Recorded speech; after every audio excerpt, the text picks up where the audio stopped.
Welcome to episode 207 of Comic Timing, a comics podcast devoted to the average comic book fan from the average comic book fan. Joining in as Brent Casino, rotating panel of guests, and myself, Ian Levacy, discuss whatever comes to mind, time after time. Here on Comic Timing, we continue the Zoom action here as we catch up on everything we didn't talk about in the last couple of months.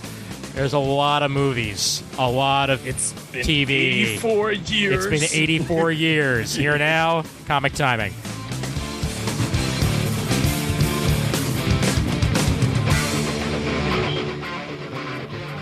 Oh, let it ride. Yeah. Hey there, folks. My name is Ian Levacy, and welcome to episode 207 of Comic Timing. Casina is on the bottom of the Zoom here. He's on the bottom left. He's on the bottom left, ladies and gentlemen. What's going on, Brent? Wait. Hello, everyone. And also joining us, Mr. Suhu from the confines of the Suho compound. Yeah, I'd like to thank Brent Casina and Comic Geek Speak for having me on the show. As usual, thank you again. You bastard. Look at the name! Look at the goddamn name! Title's complete, Brent. You know what? I'm just gonna go ahead and change my Zoom name right now. Oh, okay. There we go. Well, then thank you for having look at that. me, Brent and Ian. Look How at are you that. guys doing? Oh, look at that. Hello, Ian. Hi, Raph, you motherfucker. And also joining us, recently back from Baltimore Comic-Con, and boy, are his arms tired, Jamal Eigel. Hello, greetings. And Chris is here as well. Hey, Chris, what up? Everything's good. I think I really hate your theme song now. Why? It's fantastic. Hey, It's a classic. Classic, yeah. It's so 15 like years. 2006, man. Well, yeah, I'll get right on changing that in the next 4 years. And Donovan Morgan Grant. Donovan, what up? Should do a dubstep. I think the last time I was here was before I got my nose pierced, so I have a fresh hole for everybody to enjoy this fine podcasting night. That's what she said. Woo! You want us to enjoy your fresh hole. Yes, please enjoy your fresh That's the hole. takeaway. I'm going to enjoy your... Okay. And that is officially what this episode is going to be titled. Thank you very much. See, I am the gift. I am the gift that keeps on giving. Just me. I just keep giving. God, no. That's no. We don't need that. I don't even know where to go after this, but yeah, we're back here for another Comic Timing recording. This will be on YouTube. This will also probably be simulcasted on the Comic Geek Speak feed about 2 weeks afterwards as well, because I have the power and I can do things. But yeah, this is good times, and it's good to catch up with you gentlemen for the first time in a while. Even though I saw Chris and Jamal a little bit more recently, Yes. with the whole New York Comic Con thing and what have you. That's Reunited. Well, you kinda saw me for D&D. So good. well, I mean, Raph, I heard you. There's a difference. That's right. That's right. The internet, you see, the internet is not a real place. The internet is a place that people congregate. I forget. I hide myself on D&D. Forget about that. Yes, He's got yes. lost in the net. Oh my God! You know what? I was Let's going to say. Go ahead. Oh, Ian, I was going to say, you also saw me at... Yes, indeed. Yes, we saw Bond at the New Alamo Draft House. And, ooh, Trying to man, see right? that still. oh, okay. Now the Bond movie itself, 2 hours and 40 minutes. Get ready for 2 hours and 40 minutes of a movie. It is long. It is long. It's very long. I liked it. I did actually enjoy it. I didn't enjoy all of it, but I enjoyed most of it. But I think it's longer than Dune I think by so. like 2 minutes. I think it is. Oh, Yeah. That's shit. crazy. That Bond movie made me realize that I didn't really ever like Bond. I just like Daniel Craig. I Interesting. like Bond. It's just, I think my thing is, I think they tried too hard to interconnect his movies together. Yeah. Like, Right. I'm the bad guy, but I actually work for the bigger guy who you see in the next movie, who has an even bigger bad guy behind him. Yeah. It's me all along. Well, Yeah, I was like, who's the blonde girl again? What's the relationship here? Well, Her dad killed his first love, and now he's in love with her.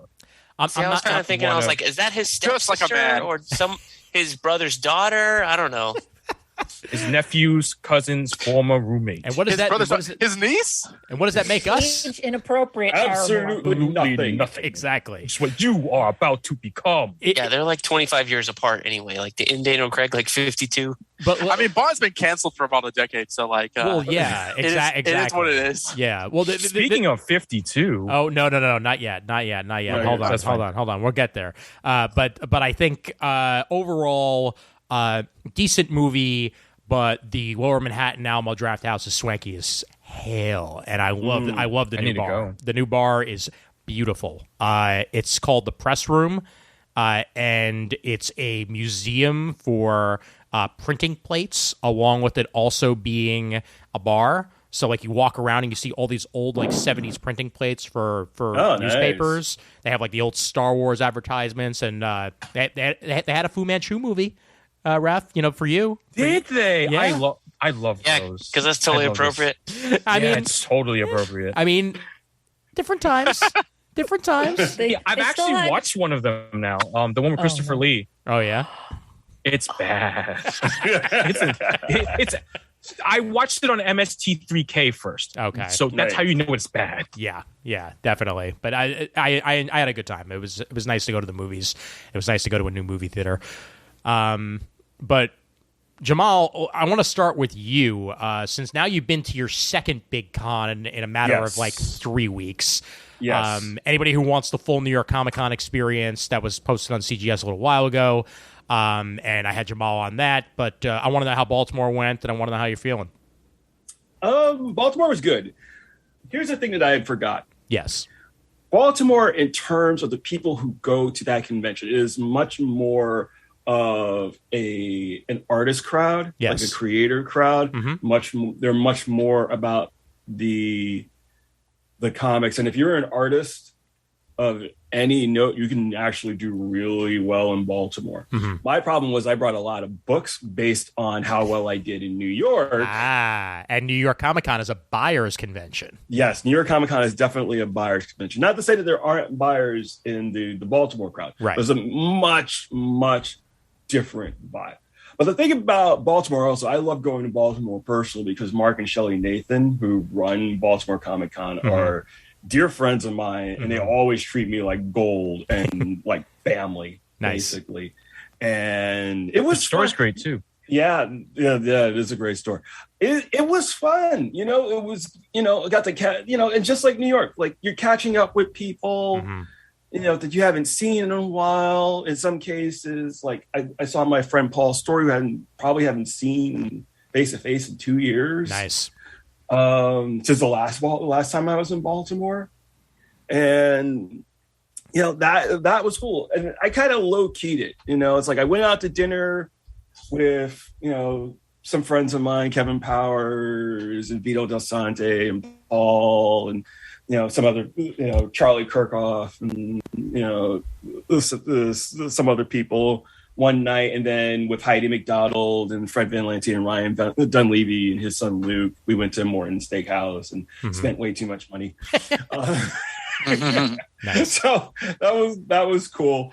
That was really like the big thing. It was just like between the two conventions, I feel like there was a release valve that needed to happen. Yeah. For two different groups of people. New York, it felt more like a celebration. Yeah. It felt bigger. I was emotional. Yeah. actually. Yes. But I know. You gave me the largest bear hug that I could have possibly experienced when we ran into each other on Thursday. But That it was good seeing you. Yes, I know. It was good to see everybody, but especially people that I know and love. Like that's the best freaking part about the whole damn thing. It's the reunion. Yeah, no, absolutely. But one of the great things that was happening at the convention, Yeah. at the convention center, in front of the convention center, the Yeah. Baltimore Department of Health set up a vaccination station Ooh. in front of the convention center. Nice. So you could get online and get your booster Good shot call. before you went into the con. That's awesome. That's That was And they did that 65 and up. They did that for all 3 days of the show. Was it J&J or was it like what? Everything. Wow. Okay. Yeah. Nice. Yeah. Well, I have a 31 logistics flavors. question. Being from Yes. Florida, where COVID doesn't exist, and Oh apparently yeah. I don't. So I've heard. So, is there a vaccination or negative COVID test requirement to get into? Oh, both negative these COVID cons? test. Negative COVID test required. You have to be masked the entire time. You have to show proof. The only difference I think was NYCC was working with Clear. Yeah. So you could do your check-in beforehand, and all you had to do was show the negative test on the Clear app. But otherwise, you could bring your vaccine card. You use the NYC COVID app or the Empire app. I mean, New York, it's all covered. But it was the same thing with Baltimore. One of the big hiccups that happened in Baltimore, unfortunately, was the convention center itself only had one working infrared thermometer. Oy. So there was a line that wrapped around the convention center for like an hour and a half on Saturday for people to get in. No, sucks. I've never experienced being wrapped around a convention center in Baltimore. No, that's never happened to me at all. But that wasn't it wasn't the promoter's fault. It was strictly on the convention center. Yes. Let me reiterate. Never happened to me before for different reasons, like having really crappy internet to get people through to pick up your badges or anything like that. Right. No, I love the Baltimore Convention Center. It's my favorite. Sarcasm. Did they ever finish expanding that place? No. Weren't they supposed to do that? No. Okay. No. Javits is expanded, right? Yes, Javits is. Yeah, that's right. They opened the new building, which is it's nice. It's kind of a pain in the butt. Especially like it's cavernous, like it's long and wide at the same time. So like to get to certain areas, like you're going up like a giant escalator, which is often out of service. In order to get to the fourth floor, at least that's how they New York Comic Con had it set up. And then bring my scooter. Actually, in a lot of ways, it reminded me of when they did the expansion on the San Diego Convention Center. Mm-hmm. Yeah, it's not as big, but it's very similar in terms of layout and height and where like all the panel rooms are situated and everything. Yep. I mean, it's a big space. You can get a lot of people in there, and I think it's like 4 floors, something like that. So how busy floors. were both these conventions compared to pre-COVID times? Not as busy as pre-COVID, definitely. New York definitely picked up on Saturday and Sunday. It felt more like a typical New York, like NYCC. Definitely. But at the same time, the way that they laid out Artist Alley was there were super wide aisles. So there was enough space. They had actually opened up the entire downstairs area to Artist Alley. So everybody had enough space. Did they rent more? Did the con rent more space? No, they just had less artists, less rows. No. They opened up more space because 2018, which was the last time I was there, they had maybe like a third of the space that they were using dedicated this show dedicated to Artist Alley, and everybody was just like shoulder to shoulder, crunched in together, no air conditioning. It was bad. Also, with the expansion, Brent, they used to actually hold panel rooms in the area that was the second half of Artist Alley this time around, and they moved the panel rooms into the expansion. So basically, like there were 2 panel rooms downstairs where the Artist Alley was. Other than that, it was just super long aisles. And actually being able to walk around because they didn't have to worry about clearing out for panels, so that helped a lot. Were the days shorter? No, actually, they were normal days. Baltimore, I know. Yeah, Artist Alley stayed open an hour later, like they traditionally do, than the show floor in New York. Yep. Baltimore, same 10 to 7 Friday and Saturday, and 10 to 5 on Sunday. I have an important question about Baltimore. Was there ice cold water, and was it only $1? No water dealers. No water boys outside. Hope we survive COVID. I hope so too. I hope so too. Because man, Water boy. I miss that guy. I miss him so much. One year there was actually somebody who cosplayed him to Otakon back when I was in Baltimore. It was hilarious. I love that dude. Well, I think it was probably still warm enough that he was working the beaches. So. Fair enough. Yeah. It didn't get below 60 until like today, actually. So yeah. Pretty much. Well, I'm glad it worked out for you, man, and I'm glad too. Like it felt like there were two. Actually, I am glad that there were two different types of crowds, because that says that there's there's still a demand and a feel for it, and distinct personalities for each. Oh no, convention. absolutely. I one of the things that I noted, at least for myself, was that in spite of everything that's been going on, like the community itself, I almost kind of felt like it was coming together even a little bit more than it used to. Mm-hmm. And I think a lot of that is it's cultural. I think we're all on varying levels dealing with PTSD from everything that's going on. So I think grabbing onto that little bit of humanity and a little bit of shared humanity, was a good thing for everybody. So what you're saying is, we are the world, we are the children. That's we are the ones who make the brighter day. Yeah. So let's start living. And we'd like to give the world a Coke. That's all. It's all there. It's all there in spades. Also, exactly. also, Raph, I just realized that, like I said, I hadn't seen you. Of course, I saw you. I saw you freaking at AEW. Like that was the last time that I saw. You saw me pretty recently. You want to know how time doesn't make any sense anymore? Like, to me, in my head, AEW was like months ago, and in reality, that was only like a month and a half ago. Yeah. I used to be under the age of 30. What? That was almost a decade ago now. All right. Nothing makes sense to me. Nothing has made sense to me since. It's fine. Well, you haven't quite hit my age yet, Raph. So no, I haven't. But like, I am the old man of the crew.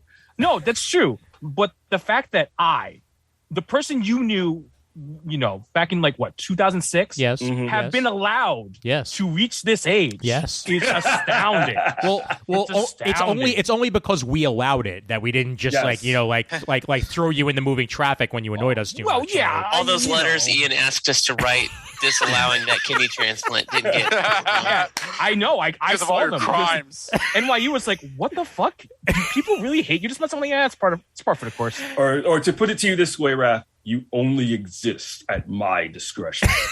It's all part of the plan. It's all part of the plan. You need to be Jamal's artist assistant now. That happened. That dates back to 300 or the first Super Show where I was Jamal's helper monkey, and I found that sign. Yes, in storage. It sounds like he needs some organizing done in his apartment. Just. No. It's fine. We're actually like, what's the next step is taking some of these books over to U-Haul. Nice. Putting them in storage. I need help moving, Raph, soon. Next month. You want to come down? I mean, if you're going to pay for the plane and housing, sure. Now, important question, Brent. Does the new place have a man? Can't do that. Does the important question is, does the new place have a man cave? I mean, we haven't picked it out yet. We're still searching, but it most definitely will. I just got this couch last year, so I'm not going anywhere. I figured as much. And where else will you record BK's Bullets? That's right, BK's Bullets over at youtube.com/BK's Bullets. I love that show. It is a great. Donovan never comments, but he lets me know in other ways he watches. Yes. Brandon always comments. I comment. I think I comment on the last I should leave a comment. I'm sorry, Brent. I'm a bad fan. I'm going to leave a comment on your next video. I want to know. I think the biggest thing to talk about, since we have Jamal on, but in general, not just picking on Jamal, is the whole wave of the new. Remember how 10 years ago, almost spilled my whiskey. 10 years ago when Comixology launched and DC went day and date, they were going to kill comics. They were going to kill and they did. Comics are over. They're done. No more comics. Shops were done. Now we have the next wave of this is going to kill comics. Oh, yeah. And you have people like Jamal Igle out there killing local comic book shops. People like Scott Snyder, Francesco Francavilla, Greg Capullo, biggest all names these stars. Yeah. How Substack throwing around money for James Tynan IV and whoever else is doing that nonsense. Boy. Oof. How does Substack Jeez. work for comic creators? Actually, I know like people do newsletters, but I don't know about anything else. I know how Comixology works because I'm using it. But what is this Substack deal? I don't understand. So basically, the Substack deal is the Substack got some VC money, venture capital for those of you not tied in with the lingo, and not you guys. I know you are, but for the wider audience. Of course, I know everything you're talking about exactly. Can you explain a non-fungible token? All right. Anyway, it's a receipt for a JPEG. Basically, it's the way to waste. It's money laundering for the high tech crowd. There you go. Yeah. There you go. Yeah, that's good. No, bro, it's the future, bro. I'm telling you. I just spent $19,000 on a picture of a monkey. All right, it's the future. It's the future. I'm telling you. Do you own said picture of the monkey? No, but it's still great. It's the receipt. No, literally, someone explained to me. It's the receipt for a picture that the other person doesn't own either. Yeah, it's like a certificate of authentication, but you don't actually get the item with it. Mm-hmm. Right. You get a link to the item. You don't get the item. You get a link to the item. You can't even use the item because you don't have the rights to the item. You just have a certificate that says, I paid $19,000 for a picture of a monkey. Yeah, the part when they said that the person buying the NFT doesn't own the copyright or the production rights to it, that's when I was like, that's a scam. Oh, yeah, absolutely. That's a scam. So it's like an IOU, basically. Not even. Just throwing money away. It's not even that. It's. Do you guys remember the episode of Fraggle Rock with Convincing John? A little before my time. I probably did watch it. I'd be lying if I say I remember. I was probably really young. Yeah, no. The Convincing John was a con Fraggle, basically. That could talk anybody into doing anything, and that's basically anybody who sells you an NFT. A con Fraggle. Hey, I got this great goods here. Yeah, it's fantastic. It only has 45 miles on it, and was only driven by an old lady named Susan. It's gonna be great. Give me all your money. Give me all of it. Basically, it's basically. With Zoom, I can do things like bring up pictures of Convincing John. Is that 3-card money? Yeah. Well, I'm convinced. As am I. So Substack. So the way that I understand the whole Substack deal is that Substack is paying James and who was Nick Spencer has a Substack deal. Hickman, Zagarsky, they all have Substack deals. Yep. So they're basically paying them to create content, and then the people who subscribe to their Substack basically can pay for those products. But it's not a traditional comic book. So in the way it's sort of like how when Comixology were releasing chapters of an issue. So you could pay for that. I think it's actually very similar to Panel Syndicate, if you guys are familiar with Panel Syndicate. I am. Which was how Marcos Martin and Brian K. Vaughan were doing their books. Oh yeah, I remember that. Yeah. So it's it's kind of like a pay what you want, or some like a subscriber tier. Like you can subscribe to my Substack for free, but here's our comics, and it's already like the production, like the money that they're getting is paying for the production, I guess. It's a different. So it's almost like Patreon comics, like kind of yeah, exactly. Interesting. Yeah, which is another digital platform that people were using. It's Patreon. I mean, right. But it's the kind of same thing with the Comixology deal. Comixology is paying us to do creator-owned comics. Okay, so this is maybe a bigger business question, but you may not be able to talk about it. But like when you're getting a check, is it coming from Best Jacket or Amazon Comixology? No, it's coming from Best Jacket. Okay. Because their deal is with Best Jacket. Yes. Got it. So I'm getting paid through Best Jacket. So, and then the print once the books start coming out, eventually they go over to Dark Horse. Mm-hmm. Yep. Yeah. Yeah, because I've seen Zdarsky's book was solicited already and hasn't even come out yet on Comixology. Yes. Like that's so that's a thing. Like I'm like oh yeah, wow, Zdarsky's new book out of Dark Horse. Now look it up. It's like coming out in February, issue 1. Like what? Yeah. What book was that? That's the let me The All-Nighter? Yeah, the All-Nighter. Thank you. That's out. I just read that. Oh, really? Yesterday. Really? Yeah. Oh. It's on the first 2 issues are on Comixology Unlimited now. It's good. Okay. All right, good. Because the weird thing is that it goes from left to right, or you swipe it the way you swipe manga in this app. So the proper way to read things. No. So it's only the page turn is opposite. So you would still read top to bottom, left to right, like a regular comics page. But to turn the page, you don't go like this. You don't go right to left. You go left to right. It's almost as if the book was ordered backwards. But I'm kind of wondering, because it's about vampires and they're at night and they're kind of doing things in the opposite way. Maybe that's why the page turn swipe is, because on both issues, and they don't say why. But I'm like, oh, maybe that's because you're throwing off your element. Yeah, and you're dealing with definitely part of the design. So it's pretty cool. The story's about vampires who decide to become superheroes because they've decided not to eat people. Got it. So it's interesting. It's good. All right. No, with costumes. Less romance so far. And anybody with Amazon Prime can read this also. So that's you don't even need Comixology Unlimited in order to do it. No. And even better, if you have Amazon Prime, they let you borrow the book as well to read before you buy. Yep, exactly. Yeah, that's what I only borrow all the Comixology books, the unlimited ones. Do that more often. Yeah. Well, that's super good to know, and it's because literally up until like 3 days ago, the All-Nighter was still showing up as coming out in February, and then it suddenly dropped, and now that might be the print edition. Yeah, the print edition is coming out. That's possible. Okay, all right, cool. Well, then go figure. All right, great. I'm adding them to my thing right now to read after we are done here. So go figure. Yeah.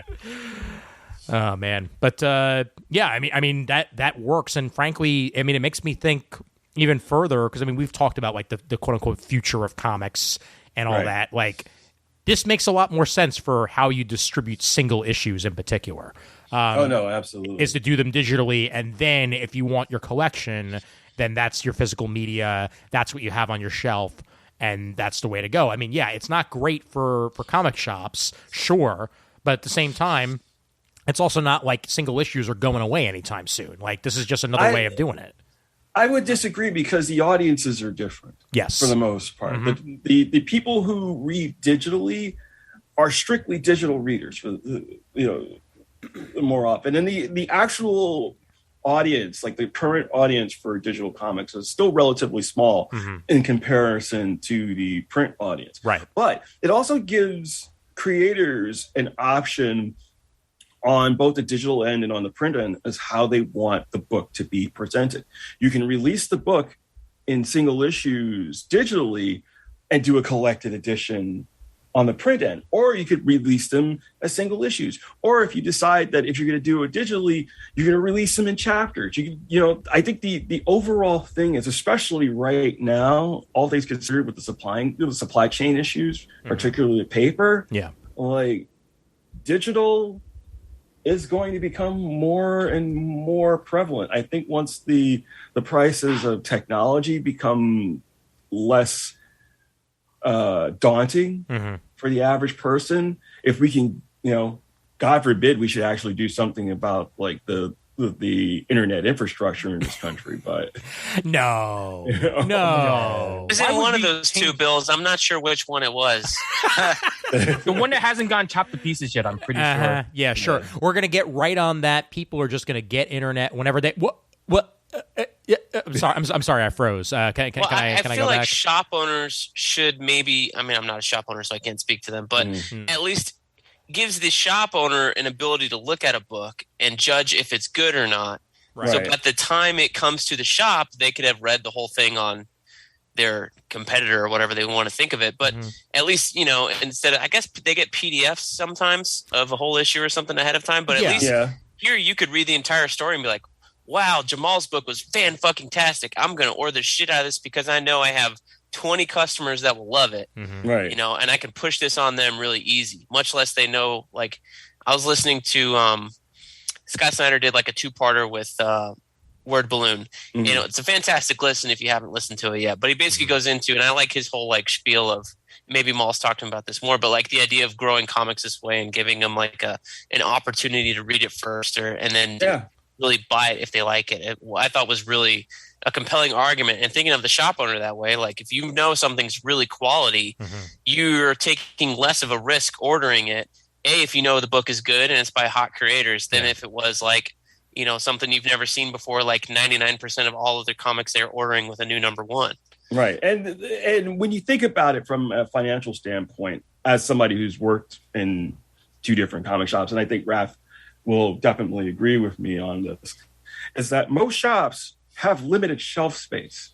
Once you spend, you know, the bulk of your monthly budget pre-ordering Marvel and DC books, you have even the stuff that you really, really want, unless it's tied to something huge, it's an ask. It's a huge ask for a lot of retailers. Yeah. You know, especially at a time when mom and pop shops are struggling to just keep their doors open because of like, you know, COVID restrictions.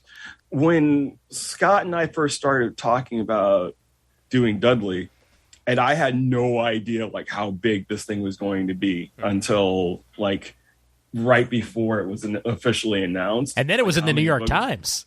Yeah. But when we first started talking, one of the things that we started talking about is how we wanted to present the book, how we wanted to use it as a platform to increase visibility of comics outside of what you would consider a traditional comics audience. And digital is going to be the way to do that, because there's an entire generation of you know, kids, my kids' age, Brent's kids' age, you know, that's their primary communication method, and that's how they absorb content. Is not just, you know, they're multi-platforming. They're looking at their iPads and their Kindles and their phones, and they're watching TV at the same time. They're looking up information about the show and all the ticking and the talking and, you know, all the ticking and the topping and the bipping and the bopping. I finally downloaded TikTok. It is very aggressive in making you want to look at it. Yes. Yeah. It sends me notifications every 30 minutes. So Facebook's gotten aggressive. Facebook's like, so-and-so has added a new story. What's your reaction? I'm like, I don't effing care. 2 words, infinite scroll. That's what they want you to do. They want you to do nothing but stay on their site for 45 minutes to an hour before you know you've been sitting there for 45 minutes to an hour, and then you remember that you've already burnt your dinner because you're sitting there watching TikTok, and then you got to go and make yourself more dinner, and then you sit down and you watch more TikTok, and then there's more dinner burnt, and then it's just a process. And then your house is on fire and you're dead. Yeah, exactly. Basically, yeah, that's the way that works. They want to kill you. Yes, exactly. That's TikTok's slogan. TikTok, they want to kill you. TikTok, you're dead. This is why I just don't have Facebook on my phone. I'm not one of those people that's like, oh, I'm too good for Facebook. It's so evil. I don't use it at all. I'm like, I just don't put it on my phone. So I'm automatically limited in how much I end up looking at it, because I don't want to look at my giant ass monitor all day. No, I'm similar too. Yeah, I kind of wait till I get to my laptop to look at it. Unless I'm going to be like away from the house all day. I typically save my like phone for like Twitter and Insta, all kind of stuff, rather than Facebook feels like a more sit down app. Right. As the guy who's always Facebook. Home and always online, this guy, it's hard. It was hard. Now I'm gotten better at it. But like the first 6 months of like lockdown, I lived on like Facebook and like Twitter, and I eventually moved to Twitch, and now I'm just always on Twitch 24/7. So no, I have Facebook and Twitter on my phone, but I turned the notifications off, and that helps a lot too. Oh yeah. To be honest. Yep. absolutely the case.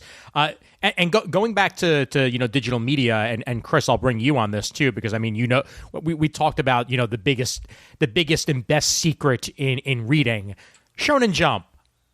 Mm-hmm. It's okay. You're only bringing this up because I'll tell you guys this story. I think only Ian was there for it. Yes, we were at New York Comic Con and we walked by the Shonen Jump booth, and I stare up on it, and there's like in giant quotes, the best deal in all of comics. Flash and Gadget. And I just went, what the fuck? Does it say Chris Nadas on there? I just went, what the fuck? And all of the interns or whoever's running, they turn and they're just staring at the quote, so confused. Because yes, that is my quote. And I'm just like, someone paid money to put my words on this giant piece of vinyl to advertise. You always knew this day would come. Exactly. It was your moment to your shine. name in lights. Well, your quote in lights. But not your name. The first time, but it's still really weird. Yeah. But still, though, it's $1.99. I mean, come on. And it is. You don't even need to read every month. Like, I can forget that I even have the app for like 6 months, and I don't feel like I've been wasting my money because, 6 months, it's $12. Oh, no, I can't eat tonight. How much? Do I still have the app? You might. I don't know. I haven't read in 3 years. How much does Substack cost by any chance? Does anybody actually know? I think the creator sets their own rates. Oh, yeah. Okay, got it. All right, that makes more sense. It's like OnlyFans in that way, Ian. So you should understand that. What? Well, I mean, there's free. Or Patreon, which Ian has to support this podcast. Yes, that's right. Over at patreon.com/comic timing, not onlyfans.com/comic timing, which is Brent's site. That's for their feet pics. If you want their feet pics, and I think you did. Give you one. That is not happening. Yeah. That is not happening. Ian's got Hobbit feet. The Hobbit feet. They are really Hobbit feet. Yes. I do too. They're just blonde. And now everyone knows about it. So thank you very much. But so this is the last YouTube video. That's it, ladies and gentlemen. It's over. It's over. Pack it up. Pack it up, people. But yeah, I think as long as there are deals like that that people can turn to and be like, it's much easier for me to do this than pirate. Which is one of the main reasons why I don't pirate. Pirating is a pain in the ass most of the time. Yeah, but piracy is never going to end. I know it's not. And I'm not expecting it to. It's just, for the average individual, they're not going to take the time out of their life to be like, I'm going to torrent this entire thing. Like, no. I don't know, Ian. I mean, today I was just curious when Bluey Season 3 is coming out. Oh, it's no. November 25th, but only in Australia. So I am quarantining the show for 3-year-old children. So I am not waiting for it. I have a 3-year-old. We have not watched Bluey. Oh, wow. What's wrong with your family, Brent? My son's into cars and dinosaurs. He'd rather watch Camp Cretaceous on Netflix. It's a lot easier to sit through with him than freaking How old Bluey. is he? Show him life. He's 3 going on 4. That's the perfect time. Yeah. Mm-hmm. Dinosaurs for like the next 2 or 3 years. Oh, yeah. No, definitely. He can say Pachycephalosaurus. He had a stigmagloctoi he loves to pronounce. Nice. Wow, nice. He's one up on me. We didn't have that when Katie was that age. We had Dinosaur Train, which is a much more genteel take on dinosaur. Yeah. I called Velociraptors Velcro Raptors when I was like 6. Oh, no. He's got it down. Stegosaurus. Yep. I've had this since I was 5. Nice. Might as well just bury it with me at this point. This is a 35-year-old toy. Is that from the Land Before Time? No, I forget the name of the series, but each dinosaur came with a little like historically inappropriate caveman. Oh, figure. nice. Extreme dinosaurs? What? Extreme dinosaurs? Maybe. I don't know. There was like a saddle. Wasn't there like a sci-fi riding dinosaurs and they toy when we were kids and they had like guns on them too? Oh, yes. Dino Riders. Dino Riders, yes. You had Dino Riders, and then there was a cartoon, a syndicated cartoon called Dino Saucers. Oh yeah, the 90s were so cynical. I love the Primal Rage video game. Primal Rage was Arcade good. cabinet. Yeah. Dude. Primal Rage was fun. I also liked playing as the panda in Tekken. That was also. Oh, what was his name? Oh crap! I can't think of it right now. But I mean, there was the grizzly bear, and then there was the panda, and they were basically just reskins of each other. And there jaguar and then there was a jaguar at one point. And I think you could also there was a little reptile named Gone. I remember, and he like turned around and farted. He's called Gone with the Wind. So. Yes, literally, the panda in Tekken is called Panda. Get out of here. Kuma and Panda. He grew up to be in both Beastars and Jujutsu Kaisen, so it's like it's like a role. It's like the Doctor. Oh, I love Beastars with a passion. By the way, like Beastars is freaking great. I love that. Talking about Beast Wars. Beast Wars? No, Beastars. Beast Wars? No. Beast Wars was awesome. Yeah, Beast Wars was awesome. Yes, Optimus, come on! And they're making a Transformers movie that's basically going to be Beast Wars. That's coming out. Oh, so they're going to ruin it because Beast Wars was my Transformers. Yeah, with Gen 1 Optimus Prime and a couple of other Autobots, though. Yeah, I don't know if you saw it on Instagram. Ron Perlman as Optimus Primal. Like that's all I need in my life. Oh. Dinobot I had to think about that. But yes, Scorponok was my favorite. Beastars is this thing called Beastars is this thing called an anime. I don't know if you've heard of it, Brian. Animation? Animation. Anime. It is an anime that is horny on main. Yeah, no, I've heard Beastars described as Zootopia that fucks. Oh, wait, is that the one with like the high school student animals? So weird. Yeah. Yes, it is. So yeah. I saw parts of that. I didn't watch the whole thing. I've seen like trailers for it on Netflix. I haven't sat down and watched. It's actually really well done in the world they built is actually surprisingly robust. Like it's not just Zootopia only anime and their teens. Like there's a whole thing with like between the carnivores and there's like the mafia and stuff. Yeah, basically like it's super involved. Let's just put it that way. Yeah. So it's sort of Zootopia meets BNA basically. It's awesome shit. I've only seen season 1. Have you seen season 2? I've seen season 2. Yeah, season 2 goes a lot more into the whole like carnivore mafia thing, where they actually get one of the herbivores to be their head, and he's forced to eat meat to prove himself. Poor guy. Awesome.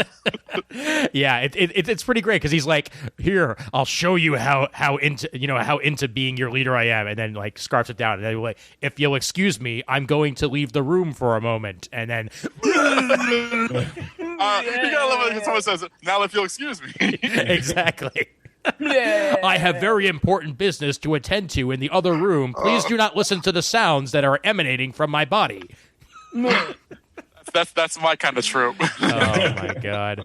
Anyway, so good. Actually, by the way, one thing, Ian. Yeah. I have looked up. The toys were called Definitely Dinosaurs, and they were made by Play School. Definitely dinosaurs. Okay, I'm featuring cavemen. Yeah, they all had cavemen. I love it. It has mine listed here. Stegosaurus. His name was Spike. He came with Drawn, who is a white bald male with mustache and blue clothing. Why does this wolf have abs? Hold on. Oh, Beastar. That's definitely Beastars. Yeah, I have Beastars. I have brought up. We're looking at the Definitely Dinosaurs, not Beastars at the moment. For anybody watching the video, yeah, Beastars. That's Drawn right there, the little bald guy. Yep, exactly. This is amazing. Those cavemen look like the original Trolls dolls too. They are probably. Wait, there's a Beastar stripper? What? No, I just saw a stripper cage. Yeah, we've just got into like some weird like crossover fanfic here. So if I may, just for a brief tangent, because I think Chris said Spike. Yeah. I know Jamal and I are very interested in the Cowboy Bebop show. Yeah, here we go. Yeah. I knew this was going to come up. I watched the trailer. Yes. Yeah. I'm very, very carefully saying that I enjoyed it. And you got to cross your fingers on this one. You're damn right, because I didn't. I liked the Death Note movie. Is that bad to say? Yes, it is. That's the thing. Blue. I'm sorry. Having never seen a Death Note or read the Death Note, I liked the Death Note movie. You should do yourself a favor, Brent, and at least just watch the anime at some point, and then you'll understand why the Death Note movie was such a letdown.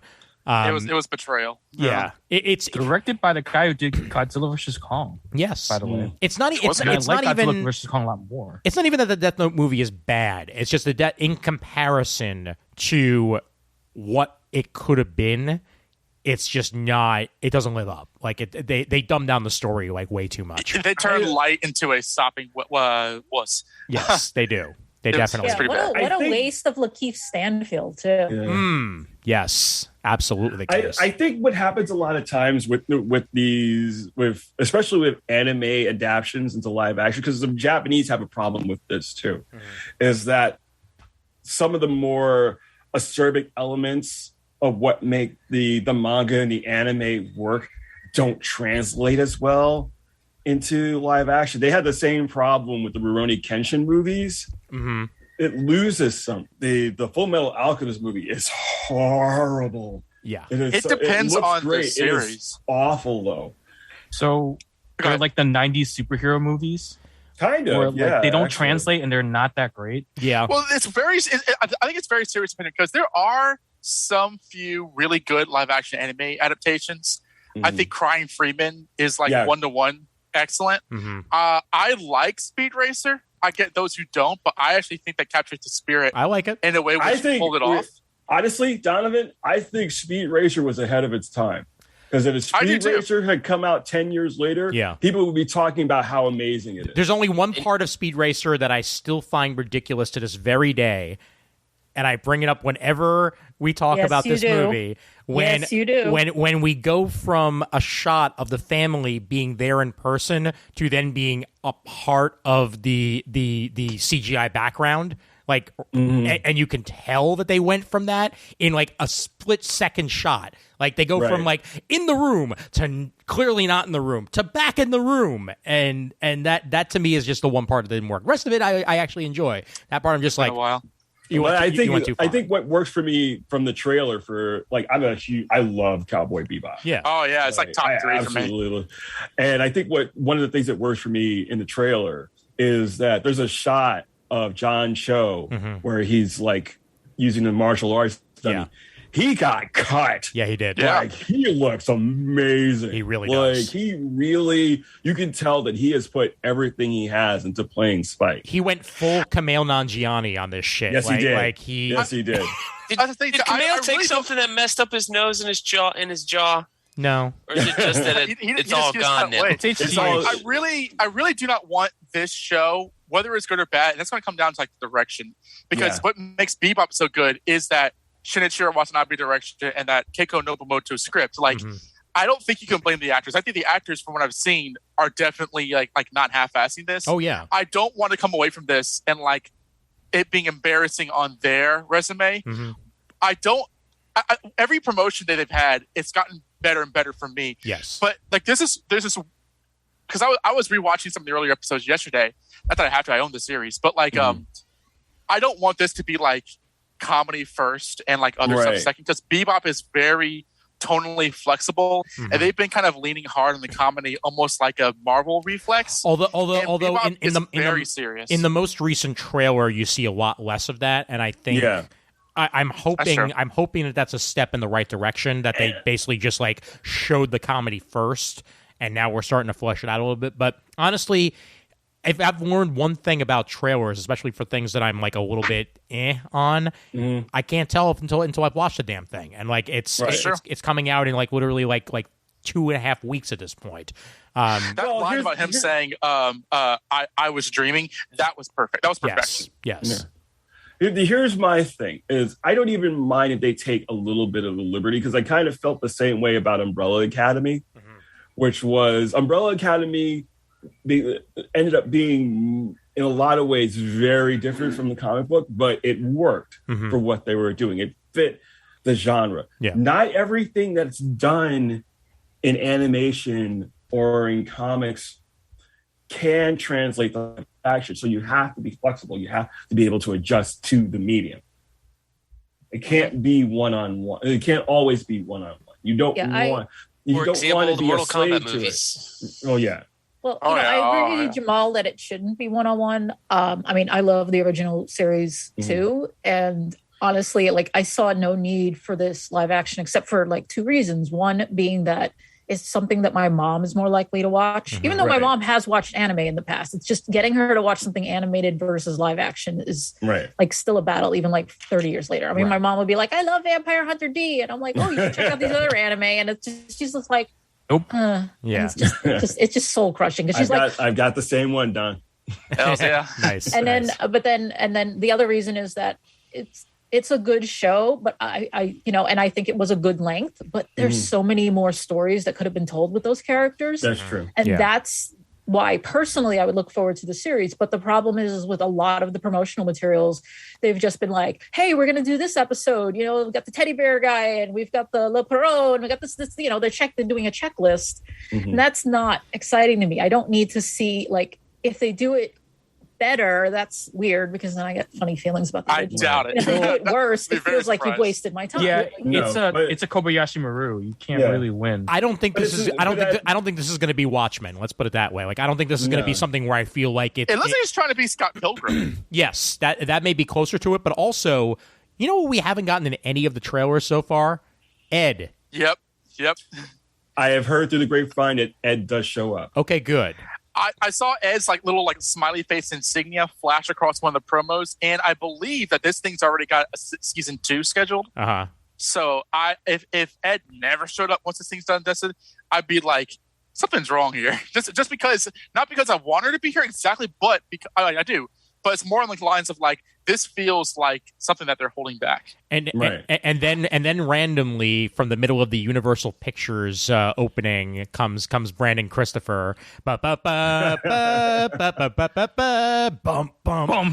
To catch you up, Brando, we're talking about the Bebop live action and whether or not it's gonna suck or not. Thoughts and opinions based on the initial trailer? Yeah, I'm in for it. Yeah, it's possible it won't suck. Let's just put it that way. I want it to do well enough that they do the other series that the series creators did, which is Big O. Yeah. Oh. Yeah. Right. Oh, nice shit. try. You didn't think I'd pull out Big O. I love Big O. All right. Man with a mecha. I thought you were going to say Samurai Champloo. Yeah, that's what I was going to say. I'd be down for Samurai Champloo. I just had the worst thought. I kind of want this version of Cowboy Bebop to tank, no pun intended there, so that they do a remake in 10 years with Timothy Chalamet. Oh, no. Oh. Leave the twink alone. You get out. The twink wonder. Not him. Did you see twink? They found his teenage YouTube channel where he was reviewing Xbox controllers. Yes. Oh my God. What's going on? My name is Tim. I'm gonna check out this Xbox controller. Are you for real? Don't forget to like and subscribe.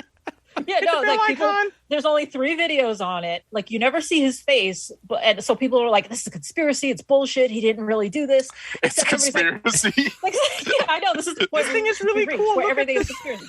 Yeah, it's basically, but no face. And then, the thing is, he admitted he had this YouTube channel a few weeks ago, so people went looking for it. And they found it today, apparently, and it's just adorable. His slender little fingers, stroking the controllers. So I told Ian, I said, I guarantee you there's in the Fringe universe. Yes. Yes. Timothy Chalamet is a famous YouTuber and Marquez Brownlee is starring in Dune.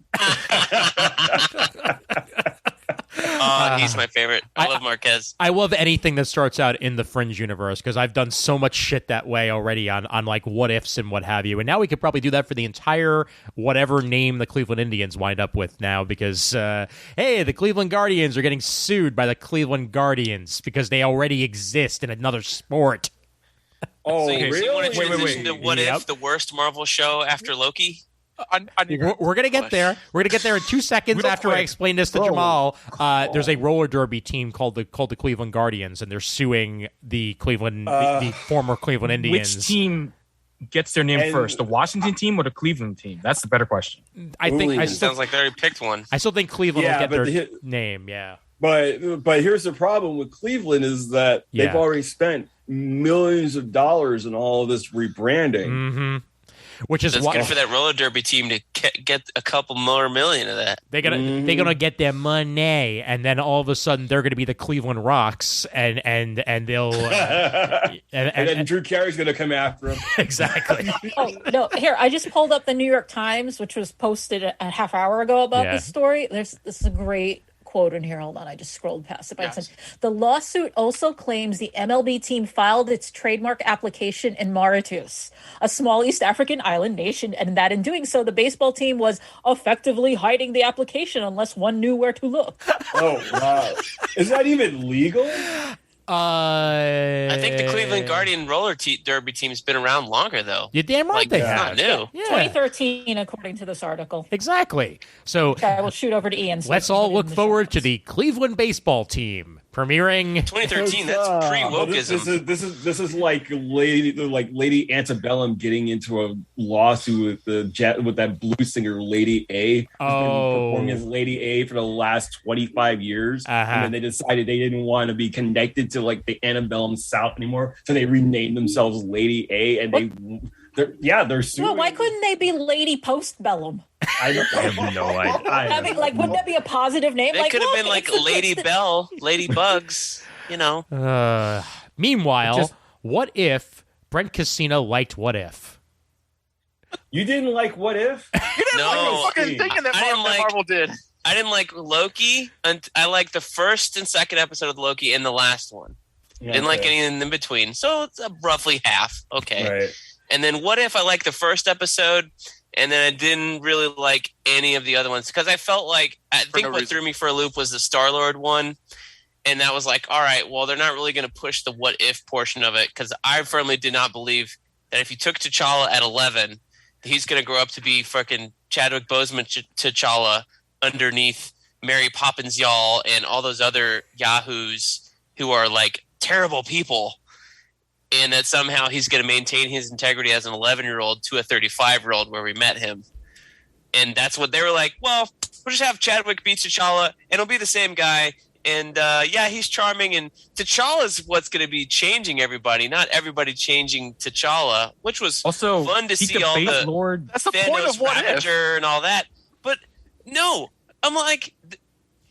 He defeats Thanos by debate lording him. If you take Katie out of Jamal and Kareen's hand and make her come live with me in 30 years and look at where she would have been under his parentage and mine, she'd be two completely different people. Well, I mean, they're making a movie about that. I'm not saying it's good or bad. I'm just saying, I don't know. 11. You can't say that it's good. I mean, Katie's older than 11. She's what? 14, 15? 13, yeah. So she's pretty full there, but like T'Challa, I was like, okay, he's got to be like 11. Like, right. I just picture him as my daughter's age. You know, she's 7, and I was like, there's a difference. Yeah, but like 7 and 11, right? There's a difference between Peter Quill and T'Challa. Peter Quill's an idiot. Yes.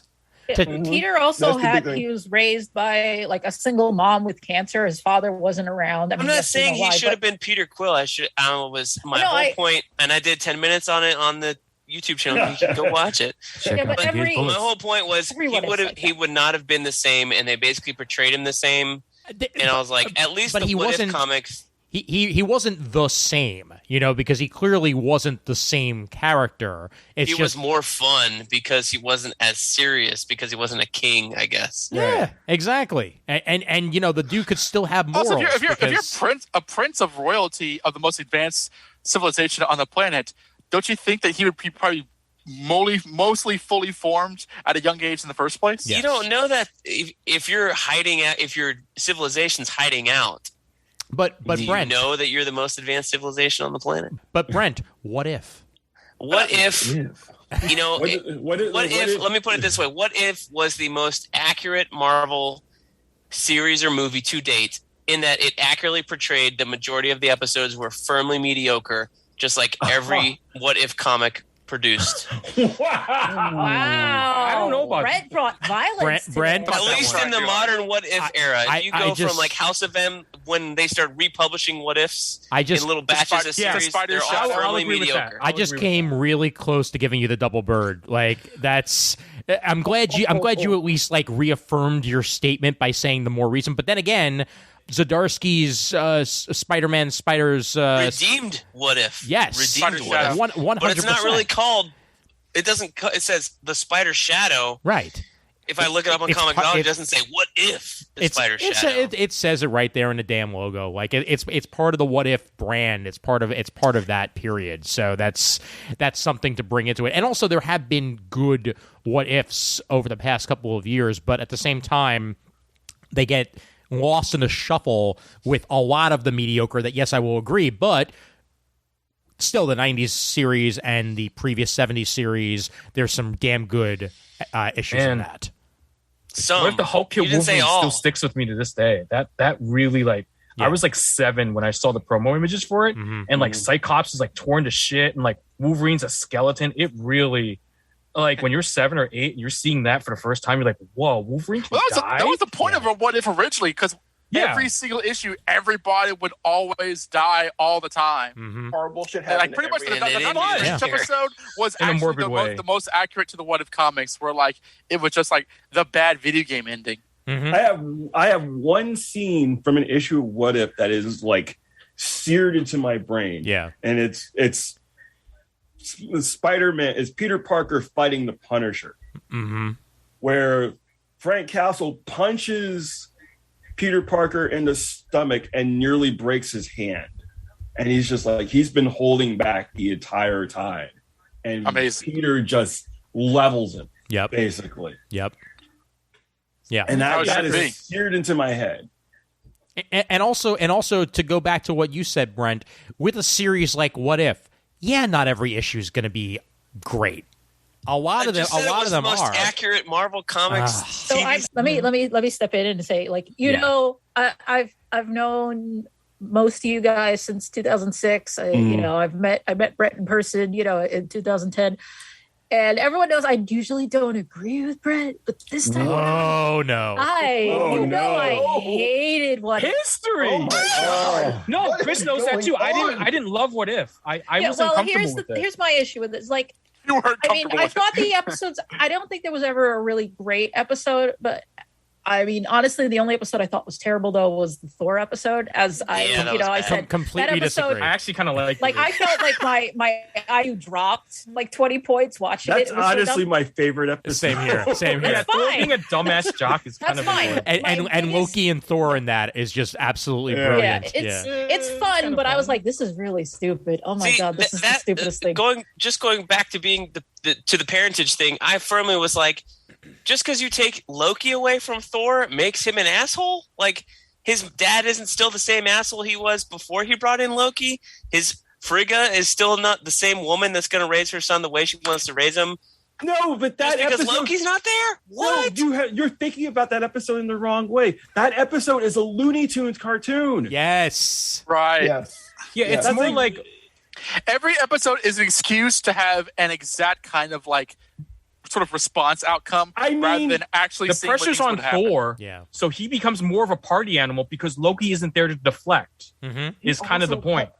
Thor punches he becomes Captain more Marvel of a mass. so high in the air that you can see the words Paris written on the ground. Yes. That's right. They literally did the Looney Tunes thing where she flew across the ocean. The whole, even the ending where they clean up everything just in time, just before Frigga arrives. Yep. I know. Yeah, it's at that point, it's like it's Ferris Bueller's Day Off. It's a Looney Tunes cartoon. Oh, yeah, I feel like you lose that bit of the argument though when you have to tie everything together into this giant two-parter at the end. Yeah, no, it was a different universe than the other ones. Yeah. No, this is what I was going to bring up with my major bone to pick with the series isn't even like any individual episode or any individual like scenario, because I mean, let's be honest, like you say, T'Challa probably wouldn't be that awesome as Star-Lord, but that's part of the What If thing. It's just like, let's just riff off an idea. It doesn't have to hold together in the end. Yeah. Because I will point out with the Thor episode, is like I commented in my hot take for Engadget. I was like, "How's he still worthy of the hammer?" And everybody's like, "Well, actually, Odin only put that requirement on it in the movie." And then, but then somebody stepped in and they went, "Yeah, but in the episode, he actually manages to pin down Captain Marvel, so it still has the same requirements."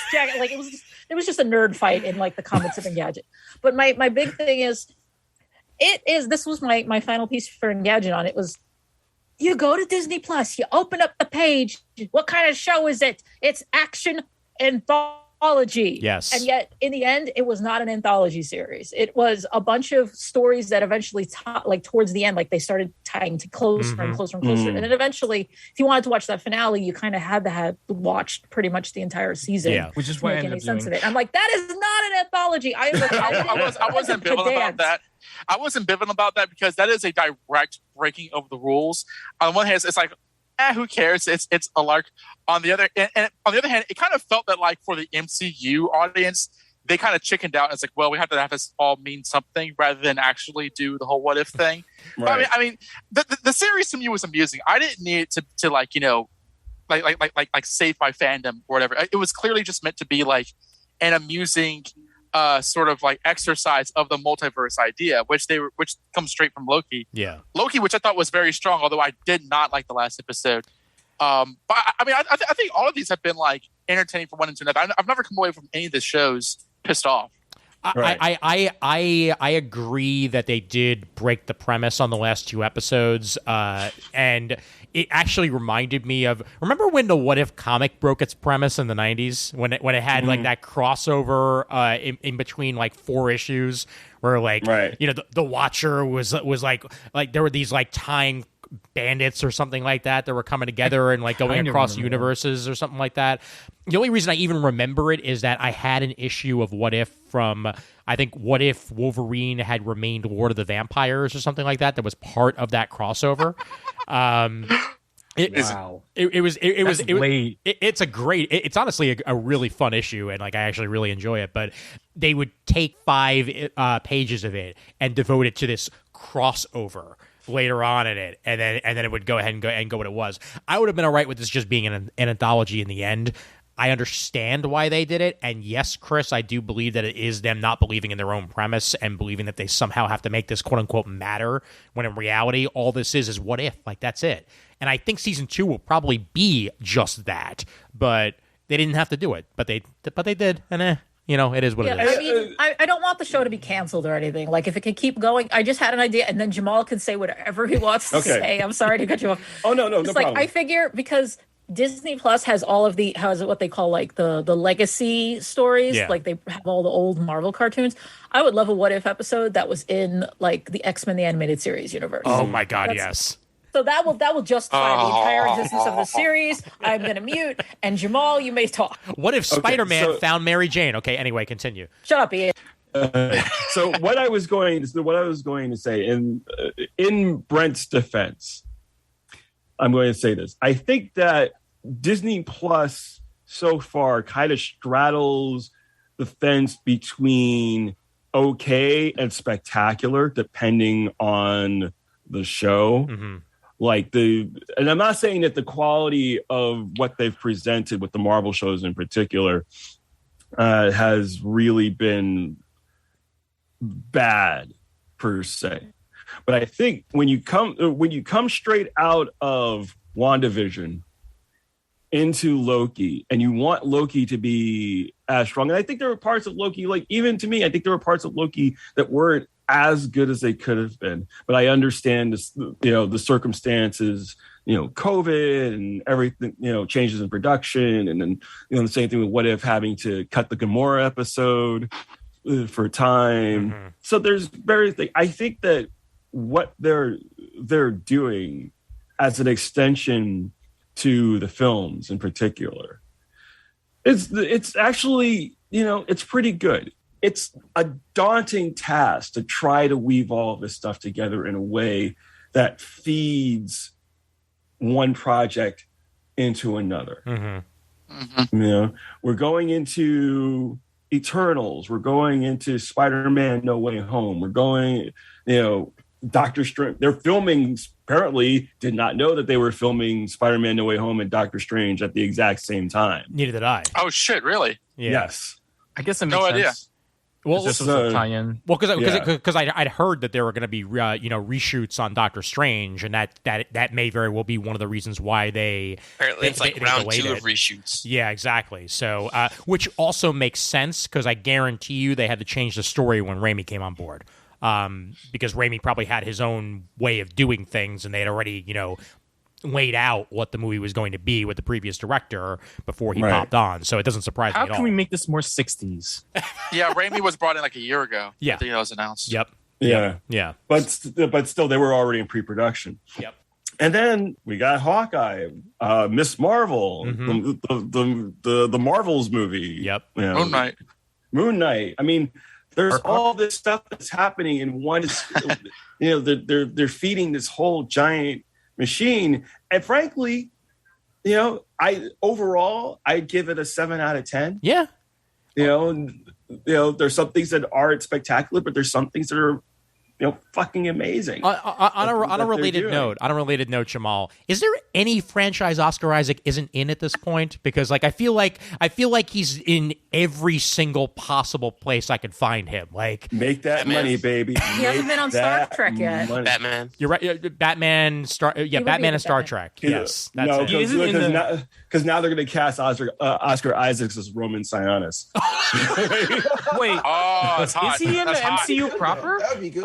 No, he's not in the MCU proper. He's Moon Knight. Moon Knight. Yeah, he's going to be Moon Knight. Yeah. So once, that's not out yet. So you can't give him that yet. But he's still a part of it. That's what I'm saying. Like he's. What if they cancel the series before it comes out? They're not going to. Raph. He'll still be part of the MCU in our hearts, Raph. Exactly. I guess. And I wanted to say, now Oscar Isaac is part of the "What Up with That" cinematic universe. That's very true. That's very true. My favorite part is like, you're not going to do this to me. No. You're not. What's up with that? Existential crisis. And for that matter, apparently Bill Murray is going to be in Ant-Man. That's happening. Yeah. I'd love to. We're going to talk about future spoilers. Goddamn Marvel for the Eternals fiasco. Okay. I don't know what's been spoiled from that. Yeah, I'm not going to spoil it. We're not going to spoil it. We're not going to. But however, I do want to say there are two post-credits scenes on Eternals. And I was like, I'm not going to, as with most things, I'm like, I will wait. I will watch it later. It's coming out while I'm in Japan. Maybe they'll have it on base. Maybe they won't. So far, signs do not look good. But I was like, nobody's seen this. This is different than like the Dune thing or like reviews coming out or whatever. Like nobody's seen this movie except critics and the Rome Film Festival. Yep. And these motherfuckers want to post, not only are they posting on Twitter is one thing. Yeah. But the media industry, the clickbait industry, can't even contain themselves by not starting to write articles about said spoilers. Even if you're labeling it Eternal spoilers, I still think it's wrong. And they weren't. They weren't. No, they say Eternal spoilers, and then they say the spoiler in the same title. This is what got me. It was so-and-so joins the Marvel Universe, not Bill Murray, a different person, as so-and-so. And I was like, well, this has got to be, because I had heard like one of the Eternal spoilers is a big casting announcement almost, basically. And I was like, well, that's got to be one of them. And I was like, God damn it, that would have been nice to see. Yeah. So apparently they're both like the best parts of the movie, kind of like Shang-Chi, or not Shang-Chi. There was some other movie that was post-credit scenes for Venom. Venom 2. Best part of the movie was that post-credit scene. I had that spoiled for me. I spoiled that for me on purpose because I just really don't care enough. So I was just like, I haven't seen either Venom movie, so it didn't bother me to be spoiled. But I kind of, and I said this on Twitter, it's like, there are people who you couldn't wait 48 hours. Yeah. Before you start posting this clip online. Oh, what the fuck is wrong with you? The audio of the clip was online the day that it was screened in London, which I think was the second ever screening. Tom Hardy comes out and literally tells people, "Look, can you do me a personal favor and not have this leak?" And someone said that was the marketing plan, though. Remix. I know. That was the marketing plan. No. I know. That post-credit scene, it was like, don't spoil it, but that was the whole marketing plan. Like, what is this? What is? Gotta go see it. Gotta go see it. That better come up. That better not just not be like, an ad. Yeah, I swear to God. Well, because I can see them being that you betrayed lazy the DC universe. Well, apparently there's an upcoming Empire article about No Way Home that confirms more Spider-Man villains from previous films. Yes. Yeah. Well, through the trailer, and I think we can say this, like, this was not announced, but from the teaser trailer that they saw, it's apparent that Green Goblin's in it. Yes. Which we did not know until that teaser came out, I think. Mm-hmm. Yes. Which is pretty cool. I was going to say, I think people are going to be very disappointed when the trailer does actually debut. This movie either is going to be awesome or it's going to suck. There's no in between. Oh, I love it really is on. There's too much on expectation on it, I think. The meme going around online where it's like fan expectations for No Way Home, and it's like the Joker. It's like the background of Space Jam. I am every frustrated. person of every movie ever. The one thing I have to say though is that what Brent was talking about though, I'm frustrated beyond belief that they aren't even listing it as spoilers anymore, and that is a level of irresponsibility. Editorial irresponsibility that we hadn't seen up until now. Like, yeah, there's plenty of places that will spoil shit, even in a freaking title, but at least you see the word spoilers in the title. Like, if you don't and you're trying to throw it out as like, well, there's big casting news coming out of Marvel, and then you open up. I'm just scrolling on Facebook, and it's like Screen Rant, and it's like so-and-so cast as so-and-so, and I was like, yeah, I'm surprised I survived this. I really feel that I was just lucky because I still don't be on Facebook a lot. And that's the answer. Yeah, that's why I don't. It could be you could be on Facebook if you follow the wrong people on Twitter or the wrong. I'm sure there's like a similar Twitter link or something out there. I saw you tweet about being spoiled. My and I was Google, like, oh shit. My Google News feed fucked me. Mm-hmm. Yeah. I literally the opened up my of the phone. Google app. Yeah, I opened up my phone and I had a notification telling me, blank cast as blank, and I stupidly clicked on it thinking that it was, future news, because that's usually what it is when you see a title like that. And then I open it up and it literally is a picture and they're like, oh, hey, guess what happened at the end of Eternals? Like, fuck you, it's not out yet. Mm-hmm. Come on. It would be one thing if it was open in a market, and I don't like when Marvel did it in the past where they're like, yeah, we're going to open it overseas a week or two ahead of time and then come out in the States later. I didn't really agree with that. Like, Marvel movies at this point got to be, for me, worldwide instant date. Yes. If they don't hit all the markets at the same time, it is unfair to those few markets, but at least like US, China, or whatever, it's got to be the same day. Yep. But this was such a wild thing that it's like it was just critic screenings and the Rome Film Festival, and it's just like not even out anywhere else. Yeah. Right. I was like, that is just absurd. But I know critics don't really care about Marvel movies and spoilers and all that. But oh, they're going to care because there is going to be a crackdown. Oh yeah, definitely, because it's going to be amazing. I would like to think so. Well, it's the same way that certain press outlets get access to certain things and others don't. It's like, you want to know why half the time. Chris, please. Christy hates me and I don't know why. But so I wonder if they had, because normally on past things that I've read about Marvel reviews, they'll come out and say like, well, there was one post-credit scene and then the movie will actually open and it turns out there's two, or like they didn't show the post-credit scenes to the critics for that reason, because usually it's a big tease for future stuff.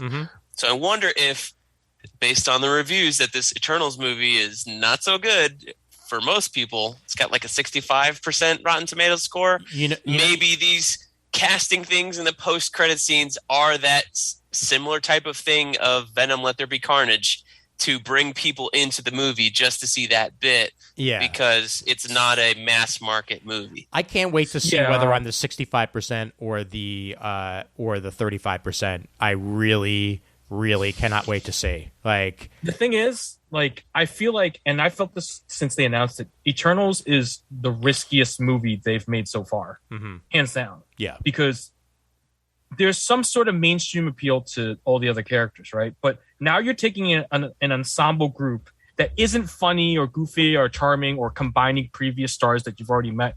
You're just taking a group that was created by Jack Kirby, that of a bunch of beings that, like, it's really it's really heavy. It's the heaviest sci-fi that Kirby ever did for Marvel, I think.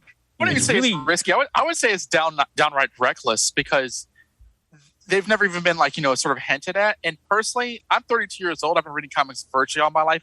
I've never even tripped across the Eternals in my reading. Like they were never on any of the like once. They were never in any of the Marvel cartoons, or they never I don't know whose idea was it to give them a film franchise, because even with the Guardians, there was that like Abnett Landing run to sort of inform what people could expect going into it and connect it to Thanos, all kind of stuff. You're telling me you didn't trip over all the fucking bullshit they blew about Neil Gaiman writing in the Eternals 15 years ago? I tripped into this. I regretted it. Yeah. This was actually good. I'm promoting that first one right now at Barnes & Noble to get it to sell. I actually like Neil Gaiman's Eternals, but Eternals is the book that actually turned me off to Neil Gaiman, because there's like one page where I think Cersei's talking at a party, and her dialogue, I went, man, that is such Neil Gaiman dialogue. Man, that was so written by Neil Gaiman. I was like, oh my God. So it just took you out of it. Yeah, it's just that's when I realized he wasn't all that. It's just like all my childhood dreams just shattered away from him. This and 1602 made me like not want to go read Sandman, because they're I don't think like this and 1602, I don't think they're good stories. Like this, the Knopf run with Daniel Acuna, and who else does the back of it? A couple other artists. Not Jamal Igle, unfortunately. But the Knopf brothers, or father-son team, who were doing Iron Man, I think, at the same time, they follow up on the good stuff in this. This is way better Eternals than the Neil Gaiman. This is the same thing that fucking Straczynski did in Thor. And I don't know who did it first, if it was Gaiman or Thor, but it's basically the same story. So the Eternals are they're sent here by the Celestials to like prepare, like defend humanity and prepare us for judgment. Oh my God. By the Celestials. And it's such an esoteric concept. That's a good word for it. Yeah, it's compared to like the rest of Kirby's concepts. It is like it's sort of like the proto New Gods, because I think he created this right before he left for DC. No, it's the opposite. He this was part of his post DC run. Yeah. Oh, okay. So he did New Gods, because the New Gods make much more sense than the Eternals, right? It's like if the New Gods were actually human and like morphed by the Celestials to become gods, and the Deviants are like Darkseid and Apocalypse, and it's all on Earth, and they've just been hiding this whole time, and no one knew they existed. New Gods has a real conflict. Apocalypse wants to control the universe. Darkseid. He didn't tell every person. Yeah. Did I say Apocalypse? The planet. I mean, yeah, it's Planet Apocalypse, led by Darkseid, has real conflict with New Genesis, and that's clear cut in terms of like black and white hero villain stuff. Well, when you look, characters in Eternals is just we fight the Deviants or whatever, and we don't not really sure why. When you look at the character designs that I have on the screen right now, does that scream movie to you? Well, here's the thing about that, because Zaki Hassan, who's sort of like a Twitter mutual friend I have, who's a professional movie reviewer, he's seen it, and he said that like the Kirby elements, like this is one of those Kirby-esque kinds of movies. The Kirby elements are allegedly really downplayed, and that does nothing but rob the film of any unique identity. And it's like, what the fuck is the matter with you people? This is 2021. We've had Thor Ragnarok. We've had the Suicide Squad. We've had Deadpool. We've had Infinity War. What are we so afraid of, where we can't get these geniuses' ideas and bring them to the big screen? If you're not going to do it, don't do it at all. You know what's funny though? I think what it is, I think it's Chloe Zhao has a very particular aesthetic. Anybody who's seen Nomadland, there's a palette that she uses, there's an aesthetic that she uses. And people have always complained that Marvel keeps doing the same stuff over and over again. And I think they really wanted to try and experiment, within the confines of the universe that they've set up so far. I'm looking, and experimenting's not a bad thing. Experimenting's not a bad thing. I like the Eternals. But like it's just a weird like if I were Marvel and I wanted to follow the same formula of success, this isn't it, right? Like it is them trying to be different. I feel sorry, Raf, that the problem here is that they already screwed up the Inhumans. Because the Inhumans would have made a good movie, like they had originally planned to do a movie, and then it got turned into the TV show, which I haven't actually watched. Fuck. But when my mom watches it, my mom's like, "That wasn't very good." Like I'm like my mom liked Green Lantern, the one with Ryan Reynolds. My mom says something isn't very good. I like know to homer right back into the bushes. But I think that's like the biggest problem is that because for me, like the Eternals and the Inhumans kind of operate in this same kind of fuzzy, big concept, weird, like esoteric, but the Inhumans are the one that have, I would feel like, more story drive and they're better known. And yeah, they screwed it up.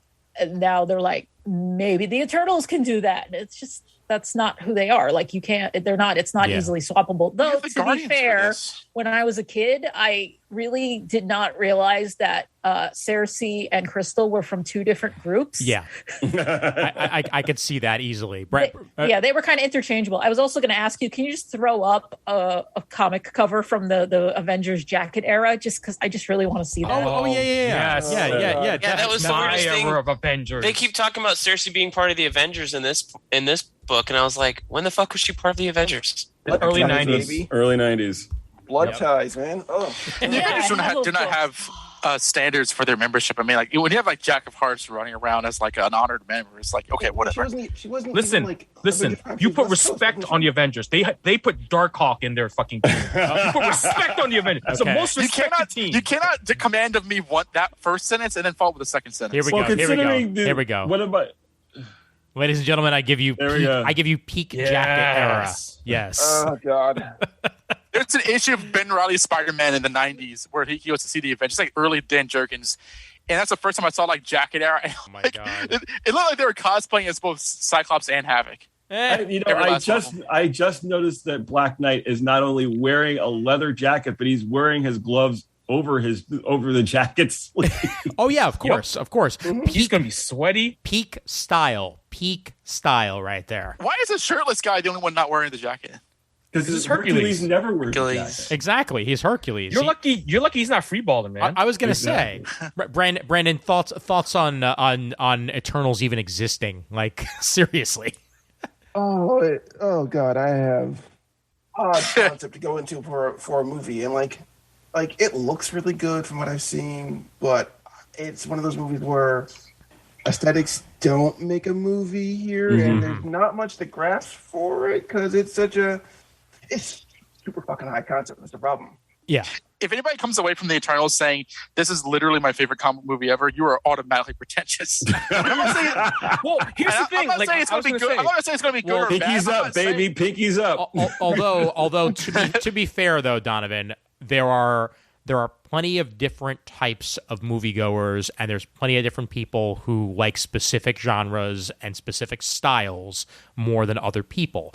You know that there is a human being out there who will say that Thor: Dark World is one of their favorite movies, and I know for a damn fact that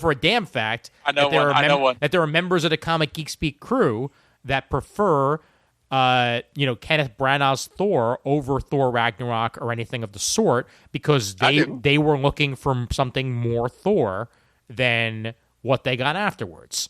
But were they? I prefer the first one to the third one because the third one is like high on its own laughing gas. Like, right. It was almost good, but like shout out to Ian Wilson over in the UK because I know that he said that he actually likes the second one out of the three the best. I mean, I know. I'm almost jocular with that like last comment. But no, like, I know. Because who cares about the Martin Scorsese crowd exactly? But at the same time, I do maintain that like from the moment this was announced to today. And this thing's coming out in 2 weeks. I still feel that, at least with the marketing, they've not sold the public, and they're riding completely on MCU fumes to power this thing. Can I also say that probably one of the biggest faux pas that they didn't know they were making is the fact that Chloe Zhao is coming off of a Best Picture win. Right. So they're expecting, like everyone's expecting something epic and huge. But Best Picture of 2020 is not really like a high bar. But it's still There's barely anything released. Well, yeah, Joker was nominated for Best Picture. Who cares? Was really? Well, the thing is, with a lot of Best Picture, I forget where I read this, but they made a good point about the fact that the Best Picture winners have been getting better, but they're movies that are less popular. Like they're not movies that everyone goes to see. I actually like Nomadland. Okay, there we go. Yeah, no, Nomadland is gorgeous. I loved it. You said Nomadland is gorgeous, not Nomadland is a great movie. Parasite was a great movie. You did not let me finish that because it's a the fact that it's gorgeous is relevant to Eternals. The fact that it's a good movie is, I don't know how that translates because like Nomadland is a great movie that kind of like when the credits ran, I just started sobbing because like it's a weird movie because I can't even say there was anything that was particularly sad. It was just the whole feeling of the movie just left me so drained at the end. I was like, these people need a social worker. And I'm like, as the credits are rolling. There's a connective tissue in Nomadland between all of the characters that makes the movie work.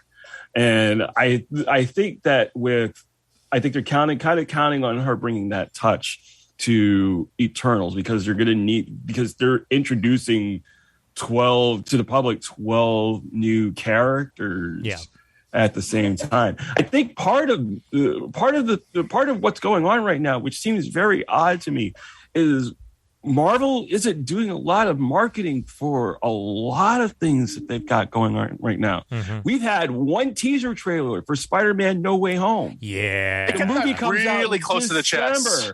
Uh-huh. Yeah. I think, honestly, real talk, Jamal, I honestly think with Spider-Man's concern, part of that is by design because at this point, it's pretty much an open secret that we're getting live-action Spider-Verse. I don't think it's I don't think that's the case, to be honest. I would be willing to bet by the end of Spider-Man No Way Home, Spider-Man's in the Sonyverse and no longer in the Marvelverse. But this is what I think. What I think is going to happen, and I could be wrong about this. You're not going to see Toby and what's his face? Andrew Garfield. What you're going to see is Tom Holland's Spider-Man bouncing through different universes, fighting their villains and living their lives. Yeah. So that's why they're going to pivot. I will counter Jamal's thing. If you search Corridor Crew, I saw confirmed that. No, they didn't confirm. They didn't confirm. They said this would be really hard to fake. Because of this, and this. Yeah. Listen, I saw a photo of a costume test for a fan film called Spider-Man Lotus that they put. I think they put a trailer up. I saw a photo that they said was a costume test that turned out to be a completely CGI character. Mm-hmm. Like, it's not that hard to fake. At the same time, though, if we do get them. I guarantee you it's going to be in very small doses. It's not going to be the whole freaking movie. This is not Spider-Verse. No, we're going to have Zendaya-like takes for Toby and what's his face? Andrew Garfield. We're going to have people on Vulture in the Cut complaining that there wasn't enough Andrew Garfield in the movie. Of course. There wasn't enough Zendaya. I am not expecting it to turn into like those movies. Like two podcasts ago, like maybe this time last year when they announced like Jamie Foxx and Alfred Molina, I would have said they're not doing that just because like it's just not in this. I just look at the vibe that they would like be that fan ingratiating. I would say fan ingratiating. I think at this point it seems far more likely than not. I mean, I'm not the one that's saying that like I doubt Daredevil's going to be in it, but I think at this point it's a safe bet that like at least in some capacity we're going to get the other actors because that's the kind of film that this is. And if Feige was like, no, we can't do that. I don't think he would be that way. I think it would be like a Sony thing for whatever reason. Yeah. But we'll see. Let's just look at this Spider-Man Lotus suit, by the way, and how freaking it's a great costume. Delightful it is. Yeah. It's great. Mm-hmm. I just don't like this Ditko spider. Never been a fan of that. I dig it. So 2 things real quick. Yes. Just real quick. Yes. Going back to Eternals, isn't it funny how you have 2 Kirby concepts with award-winning directors on them, and one of them gets canceled, and one of them gets pushed forward, and the one that we probably anticipated more was the one that got canceled. Mm-hmm. What got canceled? One? New Gods.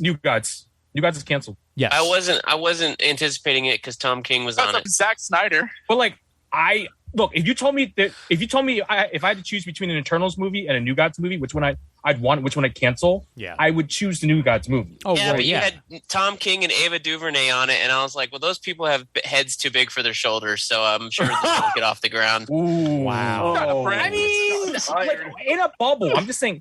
And the other thing is, we were talking about how overhyped Spider-Man might be. Is it possible that Shang-Chi is the best Marvel movie of the year? And ladies and gentlemen, we pivot because if I were to not talk about Shang-Chi on this episode, that's right. The Asian guy pronounced it wrong? Does that mean I have permission? No, he said there's 30 pronunciations, all right? There's True. 30. Do you want me to give you the 3 I know? Yeah. Shang-Chi, Shang-Chi, Xiang-Chi.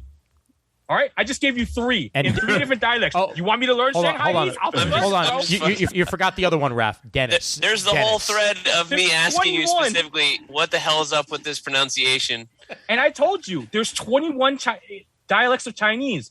I personally don't care if you get it right or not, because it might be right in Mandarin, but I wasn't born speaking Mandarin. I speak Cantonese. If I went to the mainland, they'd all look at me funny, like, why are you not speaking the main language, you dirty foreigner? And I'm like, I'm Chinese. I'm not Chinese to them, though. That's the thing.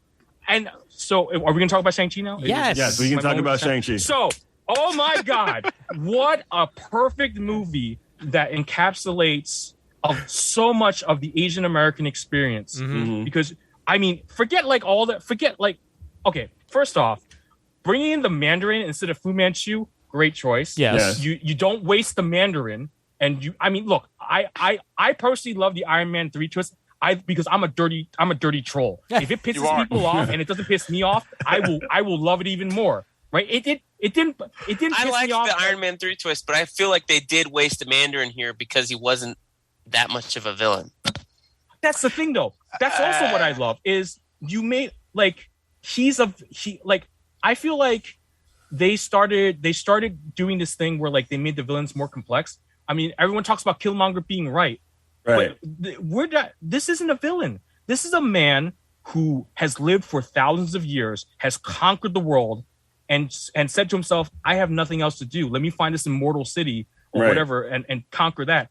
And instead he falls in love and it's like, first he gets his ass handed to him. Yeah, he gets his ass handed to him by a Tai Chi master. For the world's biggest conqueror, he sure did have the world's smallest headquarters. Listen, I was not impressed. He's 5'4". What space does he need? Dude, I'm 5'8". I am the bad guy in the Wolverine in Japan had a bigger house than the fucking Tony Young seriously 5'4"?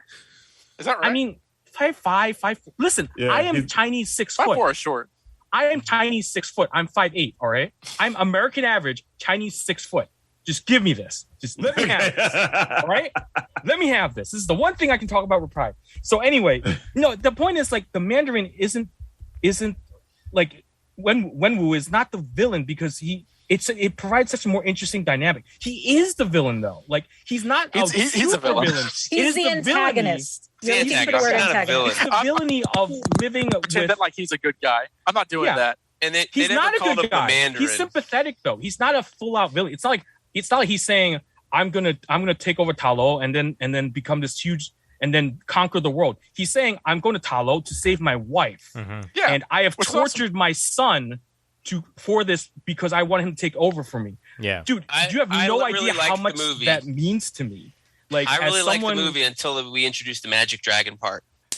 I knew the minute that I saw that dragon exactly when Brent Casino was tuning out. Okay. Don't get me wrong. I liked the movie as a whole. It was a really, really excellent movie. Yeah. I gave it a rave review, but once that magic dragon came out, and I was like, oh. So I guess we're gonna do this. But that's a part of Chinese folklore, though. I know, but it was more for me. It was more like this feels more Marvel formula than really going into nah. But I haven't seen the Wuxia movies or whatever that it's probably referencing. No, so that's the thing. That's the thing. You got to let me finish my rant because I'm going to drop so much knowledge on you. He has literally been waiting to talk about this since he saw it for the 5th time. No, that's not true. I've been waiting to talk about this since I was like 4 years old. That's true. So let's fucking go. Yeah. All right. Why also let him finish? All right, listen. at going into the movie, I think myself and a lot of people were expecting like a traditional kung fu movie where like the wire work kung fu is amazing and beautiful. And it kind of was like that, but it really wasn't. It's a different genre, all right? Because what I talk about a lot is wuxia, which is like, it's actually different from, I've been learning a lot about Chinese fiction. And what I think of as wuxia is like the Hong Kong Chinese movies of the 90s, the kung fu movies of the 90s, where it's like, it's a semi-historical setting and it's a lot of kung fu. Really, it's more of like a political commentary on a certain historical period of China with kung fu thrown in. That's really what the genre is. What this movie is, it's more straight Chinese fantasy, where like all the mystical stuff, all the jumping 50 feet in the air and shooting like energy out of your fist is locked behind the door of like immortals and magic. And the fact that they did that and introduced that when everyone expects a kung fu movie because that's the diet you've been fed this whole time. I've been fed mostly a diet of mostly that. I know about the Chinese mystical stuff, but I don't know that much about it. And that's the thing. The only thing this can relate to, that's been in America, is Avatar. Right? And Avatar does a great job of adapting to stuff. This is why I personally love Avatar. It takes all the things that, like a lot of cultural Chinese things. You mean Avatar the Last? You mean Avatar the Last? We're not talking about the blue aliens, are we? James Cameron doesn't give a shit about me or my people. All right, whatever. All right. But my point is, told you that personally. Introducing the fantasy elements into Shang-Chi is such a huge thing, right? Because like you get what you want, right? You get the kung fu because Shang-Chi is a kung fu master. He's a master of like multiple forms of martial arts, even though he really isn't, because he only does like 2 or 3 things I recognize. And it introduces you to this other world, which you say it's formulaic from Marvel, but it's not, because how many other heroes would deal with this stuff? The only one that comes even close is Doctor Strange, and even Doctor Strange doesn't really deal with it. So now we have another corner of the universe to explore and play with, and that's the real. Aside from like the journey of your parents' expectations and like being an Asian American, what that really means, what that culturally means, because there are like the scale of being Asian American literally is the difference between Shang-Chi and Awkwafina. Right? Awkwafina is very Americanized. She kind of understands Mandarin, but she doesn't speak it. Where Shang-Chi moved here, and like he still has the traditions. He still likes eating jok, even though I think it's terrible. Personally, like that's the thing. That's the spectrum of like what it is to be Asian, like Chinese in America specifically. Like people think I fall on the Awkwafina side of things. I do, but I'm much closer to Shang-Chi than I think people will ever can understand, right? Because I don't talk about this stuff often. It's not It's not something I don't have to show you guys this. You don't need to speak to me in Chinese. You don't interact with me in when I'm being when I'm Chinese. Like that's why I love Superman so much. Superman is Clark Kent. Superman is Kal-El. The Kal-El thing has always been why I related to, because that's his. No one understands that about him. It's his uniqueness. It's the fact that he lives in 2 worlds and there's a third personality that has to deal with both. That's the beauty of what this movie showed. It's like you're steeped in 2 cultures and you're trying to navigate your way. And the metaphor, I mean, is fucking flying dragons and immortals holding back a unspeakable Cthulhu-like enemy. Like it's just, there's just so much in there that like, I mean, even like on a personal level, like, I don't interact with Chinese fantasy all that. I do interact with it, but like most of my experience isn't that. And seeing stuff and then experiencing for the first time as someone who didn't grow up with it and who's only like really started researching in the last like 10 years, because I've wanted to tell a Chinese fantasy story, and like really like seeing these things expressed and not just like an abstract idea to me, like it's amazing, because like it also connects me to like to my where my mom grew up and where my dad grew up, and like the history of like China, even though, we don't want to talk about the last 20 years. Don't say anything bad because, the president's going to come after you. But like, like it's such a great introduction to like other aspects of Chinese culture that you don't get. I mean, like I love Jet Li, I love Donnie Yen, but they work in specific genres, and I love them, and I think they're the best they are at what they do. But you're not gonna you haven't seen this. Yeah. Like you've never seen it. Like Avatar, I think a lot like, of it, again, honestly, Raph, I feel like a lot of what they did in this movie reminds me, it heavily leans on a lot of the Chinese dramas that I've been watching recently. We love our dramas. The humor, the action, the relationships between parent and child, which is a very common trope in Chinese drama. There's always like only in Chinese dramas. This doesn't happen in real life. It's an exaggeration, guys. Everything's fine. Like that at all. I will say the third act CGI fest in Shang-Chi was way better than the third act CGI fest in Black Widow. Yeah, so the CGI was actually pretty good. It was excellent. I honestly thought those dragons looked pretty good. And it was more believable because he's on a dragon and it wasn't doing physics calculations for the dragon because of magic. He also wasn't going 900 feet in the air jumping off of a building. So, yes. And in general, anything, and I mean anything that doesn't lead to Brent trying to teach me science I forgot about that. is 100% A-okay with me because,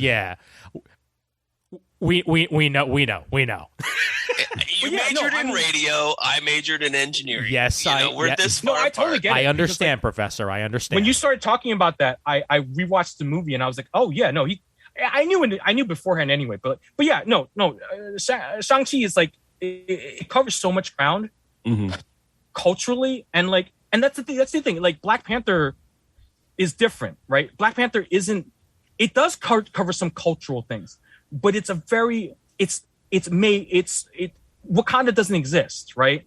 It's an Afrofuturism story, but like it's not, the basis isn't really in reality. It's like an imagined, like it's still not real, right? Like not that I'm saying like Chinese, like the dragons are real, and like if I learn Tai Chi, I can float through the air too, guys, and I can the crap out of like whoever. It's just, but like those are things steeped in like a tradition and a history, and like to see them brought out is such a, it's a different experience from Black Panther, and I absolutely agree. I think like I wouldn't compare the two. Yeah. I wouldn't compare it. I've been telling people this is my Black Panther just like as shorthand, but really it's more like this is a chance for me to experience my culture and my background through one of my favorite genres, which is superheroes.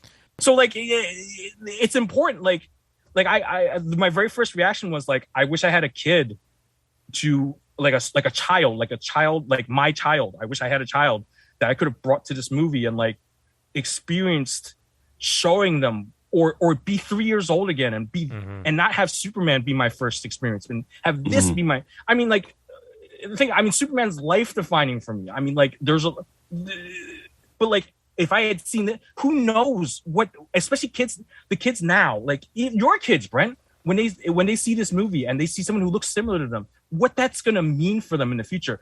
I never lived with that. I've that's the reality. Who cares? I mean, it's fine. It is what it is. Right. But like, I am so excited to see like 20 years from now, 30 years from now, people like Asian creators who have seen this movie and what they do, because it's going to be massively different than anything than what I could do. Right. What I wanted to do something like this. But what is it?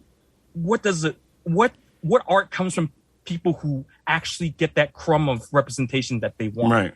That's the interesting thing to me. You remind me of two things immediately, Raph, with that conversation there, and then Donna, go right ahead. I cannot fucking wait to get a good Benjamin J. Grimm on screen. And like I cannot, really good one? I cannot fucking wait to get a real Kitty Pryde on screen, because that's my representation right there. Right, those are my Jewish superheroes that I've never really gotten good versions of. I mean, Chiklis was all right. He was decent, but he still looked like he was just a dude in a freaking rubber suit more than anything else. And I'm looking forward to eventually getting what you got here with Shang-Chi. Think of it this way. Yeah. Korg had to walk so that Ben Grimm will be able to run. He's basically a screen test for the thing. You know? Yeah, it's true. An excellent point, accurate. Jamal. An excellent point. Oh, hey guys, what's up? Okay, anyway. Can't stand that character. Well, making fun of me in Fortnite. This is kind of why I can only kind of put up with so much MCU derision and snark. It's definitely changed Hollywood and storytelling in some ways for the worse in terms of like everything's chasing franchises and stuff. Yeah. And they've definitely hit a formula that they're far too comfortable in. Like I was watching Shang-Chi with my brother, and like as much as we were liking and trying to like the film, it still had that sort of requisite bad joke quotient that like we wish it didn't have. But I gotta say I gave it a lot of stroke because I was sitting there very cognizant of like you just don't see things like this anymore. You know, there's and like you know we had a crowd full of people. It was one of the earlier films in the theaters that we saw during COVID, so I wasn't really looking around as much. But there were a lot of people cheering, and this kind of stuff is necessary, and you don't really get that with a lot of like, let's say Martin Scorsese films. Not to really throw that conversation in there exactly, but I mean, like this stuff is really meaningful. Like you know, like more so than adapting something because this is a very much kind of like you know new version than the Master Kung Fu comic books. You have a representation of heroism that's just not normalized. Yeah, Right. Because I was thinking of like you know I know that Simu Liu himself had repeatedly said he wanted this to be Asian Americans Black Panther.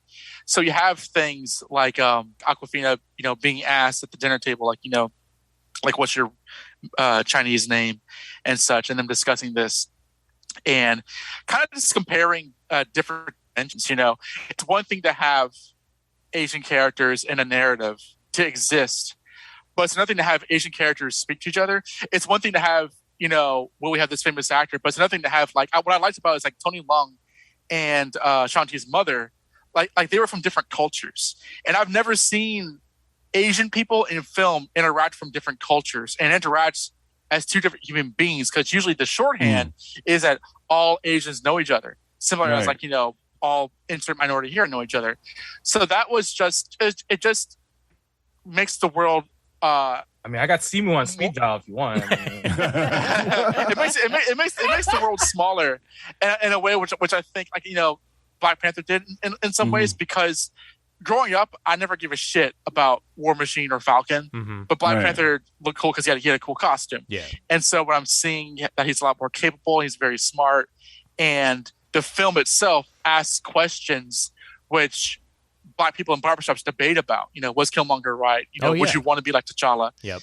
That thing that's a lot more challenging to the audience that it's serving, as well as the larger mainstream white audience who can enjoy this different perspective of heroism.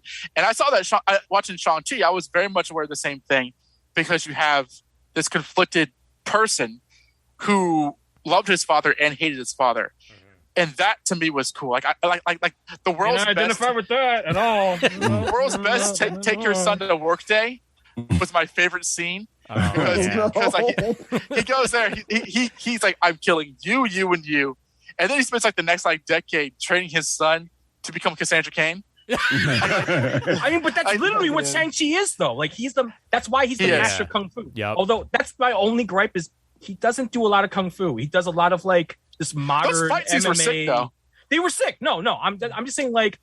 But again, that's my expectation of like a kung fu movie where like, oh, my ego style will defeat your crane style. You know, like none of that happens at all. But Raph, the other thing I was going to say is that like, you know, this is a genuine difference that I think is important, because like people could come away from Shang-Chi saying, well, the third act was too goofy.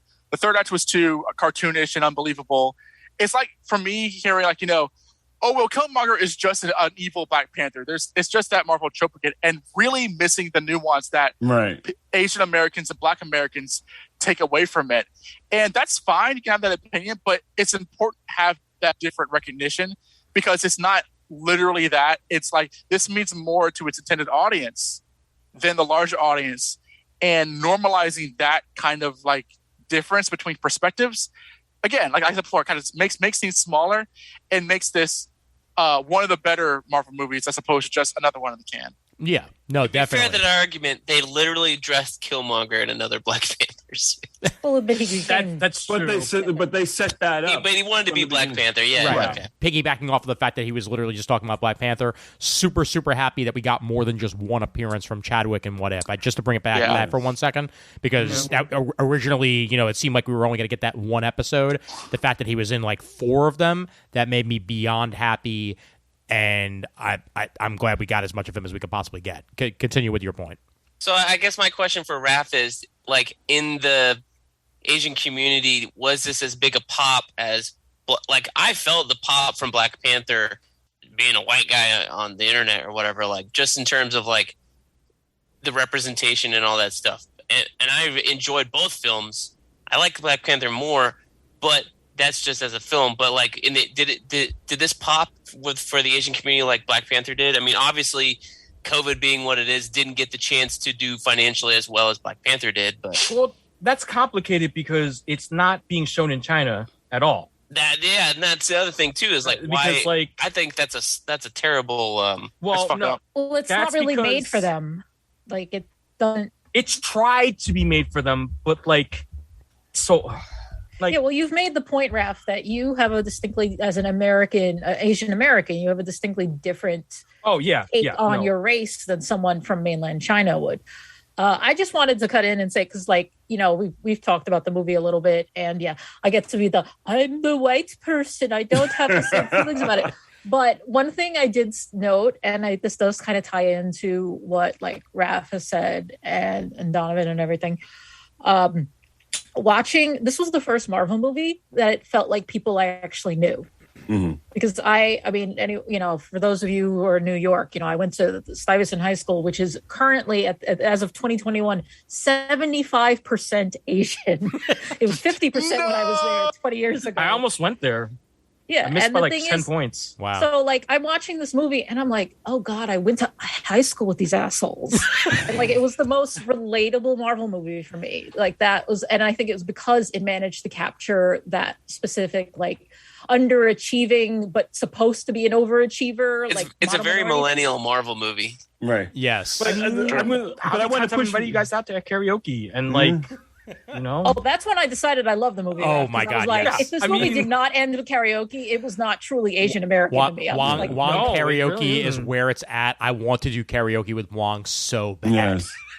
And just to push back on what Don said earlier, you can't have Simu Liu and Awkwafina and Benedict Wong in a movie and not have them cracking jokes. Oh yeah, like it's just it's in the bylaws. Yes, it just has to happen. Well, that's why Awkwafina's there. She's comic relief. Yeah. But she played it really drier than she usually does. I was just gonna say. I was actually thoroughly impressed that she wasn't over the top with it. There were a couple of clear comic relief moments, like on the bus and what have you. Like she was there to break the tension. But I not once said to myself, like, this is over the top.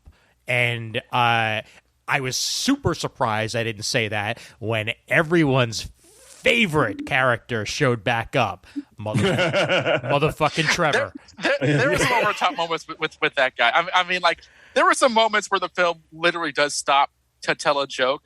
I don't think you put your hand on your heart and say that doesn't do that. Yeah. But that's like every Marvel Planet film. of the Apes? When that little eyeless ball shows up. Guardians of the Galaxy. Yeah. But still, though. Guardians of the Galaxy came out and they're like, well, this is a Marvel movie now. Every movie's like that now. Trevor's for the Russo Brothers movie. Trevor's more comic relief than Awkwafina is. That much I will definitely agree. I wouldn't expect that. Yeah.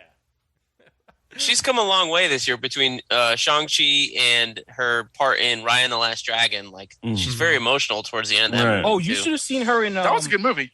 I didn't see the was it the goodbye or whatever, the farewell? Yeah. I didn't watch that yet. The last farewell, it's really good. That's when she really shows her chops. And that's a really I haven't seen it yet. That's I need to see it. And Lucky Grandma's in this movie, and I fucking love her. Lucky Grandma's so good. I mean, she was in Joy Luck Club, but I forget her name. But like, she's in Casino Royale too. She's the Chinese woman that gambles with Le Chiffre. We haven't mentioned Michelle Yeoh at all, and I just have to at least say, like, Michelle Yeoh is like the goddess. Yes, of, madam. Like, the best Chinese film. I mean, she's perfect. Yes. Is she one of those like actresses the way that we have like these movie stars? Like, she kind of plays this uptight woman now in the last 20 years? No. She's so eclectic in her roles. Yeah. No, because if you see her on Star Trek Discovery, she's a completely different character. Oh yeah. No. Oh yeah. She's like hilarious. Yeah. Okay, I fucking love Giorgio. Yes. Well, the funny thing is, like, she started out as like a model. I think she was like Miss Singapore. Yeah. And then she went from being like a beauty pageant person to a fucking like Martial arts star who does her superstar. own stunts. Like, 21 years old. I was saying that because we watched like Crazy Rich Asians, and then like 2 months later, Shang-Chi, I watched that or something. And I was like, these are kind of similar. I don't know. No, they're not at all, because the Crazy Rich Asians is like, Well, yeah, she's very mean in an that, Asian but she's mom, like the nice and this one's auntie in like- Shang-Chi. yeah, exactly. No Chinese parent is nice to their own children. They're nice to other people's children. I'm telling you. can say that he's Chinese. But Brett, to her character, Philippa Giorgio in Star Trek Discovery, there's like two versions. One who's just like the kindly starship captain, and another who starts out as just a complete sadist. Yes. Yep. And she's very good at I both. love her. She's very good at both. I love Giorgio. All right. Let's. Any other thoughts you wanted to throw out there, Raph, before we throw out some quick anybody who's been reading stuff, and then we'll go ahead and wrap things up from there. You don't want to talk about fandom? I know you're. Sure fandom. Well, fandom. We can touch on fandom a little bit, but anyway, Raph, you got anything else? Just Son of Kal-El. Okay, cool. We can do that later. Yeah. Well, then, yeah. Let's touch on fandom. The Flash. Glad they changed the name to The Flash and not Flashpoint. Number one, because that's I'm confused. Isn't that the show? Oh God. Yeah. This just in. There was also a animated series called The Batman. Like whatever. Like it's happened. I love what I loved about the Flash. Actually gave us things to see as opposed to like Black Adam, where they're like, "You've seen the suit leaks, but we're just going to cut it off right here." No, that's right not true. Before the big reveal, For some reason, they cut off the Batmobile for no reason, and then the Flash is like, "Here's this suit. Oh, by the way, there's another Flash. Here's Supergirl. Here's the back of Batman's head. Oh yeah, the Batmobile's in it," which we all kind of knew anyway. And then you have the Shazam thing where they're just like, "Hey, we got new suits, man! Look at our new suits." So what? Saw everything in Then Darth Batman. I don't know why they would cut the Batmobile, and also I don't know why that all we saw was Cal. Oh yeah, right, because they just want to tease us mercifully. Yeah. That's why. But we know it's in the fucking movie. We know, but also at the same time, is this other Barry going to be the villain of the piece? Is he the Barry of Batman 89's universe? Like someone pointed out that in that shot of the three of them with the two Barrys and Supergirl, the Barry in the back is actually wearing like a spray painted red bat suit with the Flash on it. Yes, almost the way that Spider-Verse's Spider-Man spray painted his Spider-Man suit to be Miles Morales. Like, so they're both going to be standing on the first watch in a field going like this. He's not going to be able to move very fast because of all that rubber. Yeah. But it's okay. He has other people to turn their head so that he doesn't have to. So that's also perfectly fine. Yeah, I'll stand in the middle. You guys. Keaton still does the bat turn in this movie. I'll be thrilled. Yes, that's all I want. Oh hell yeah! Oh, yeah. Go ahead.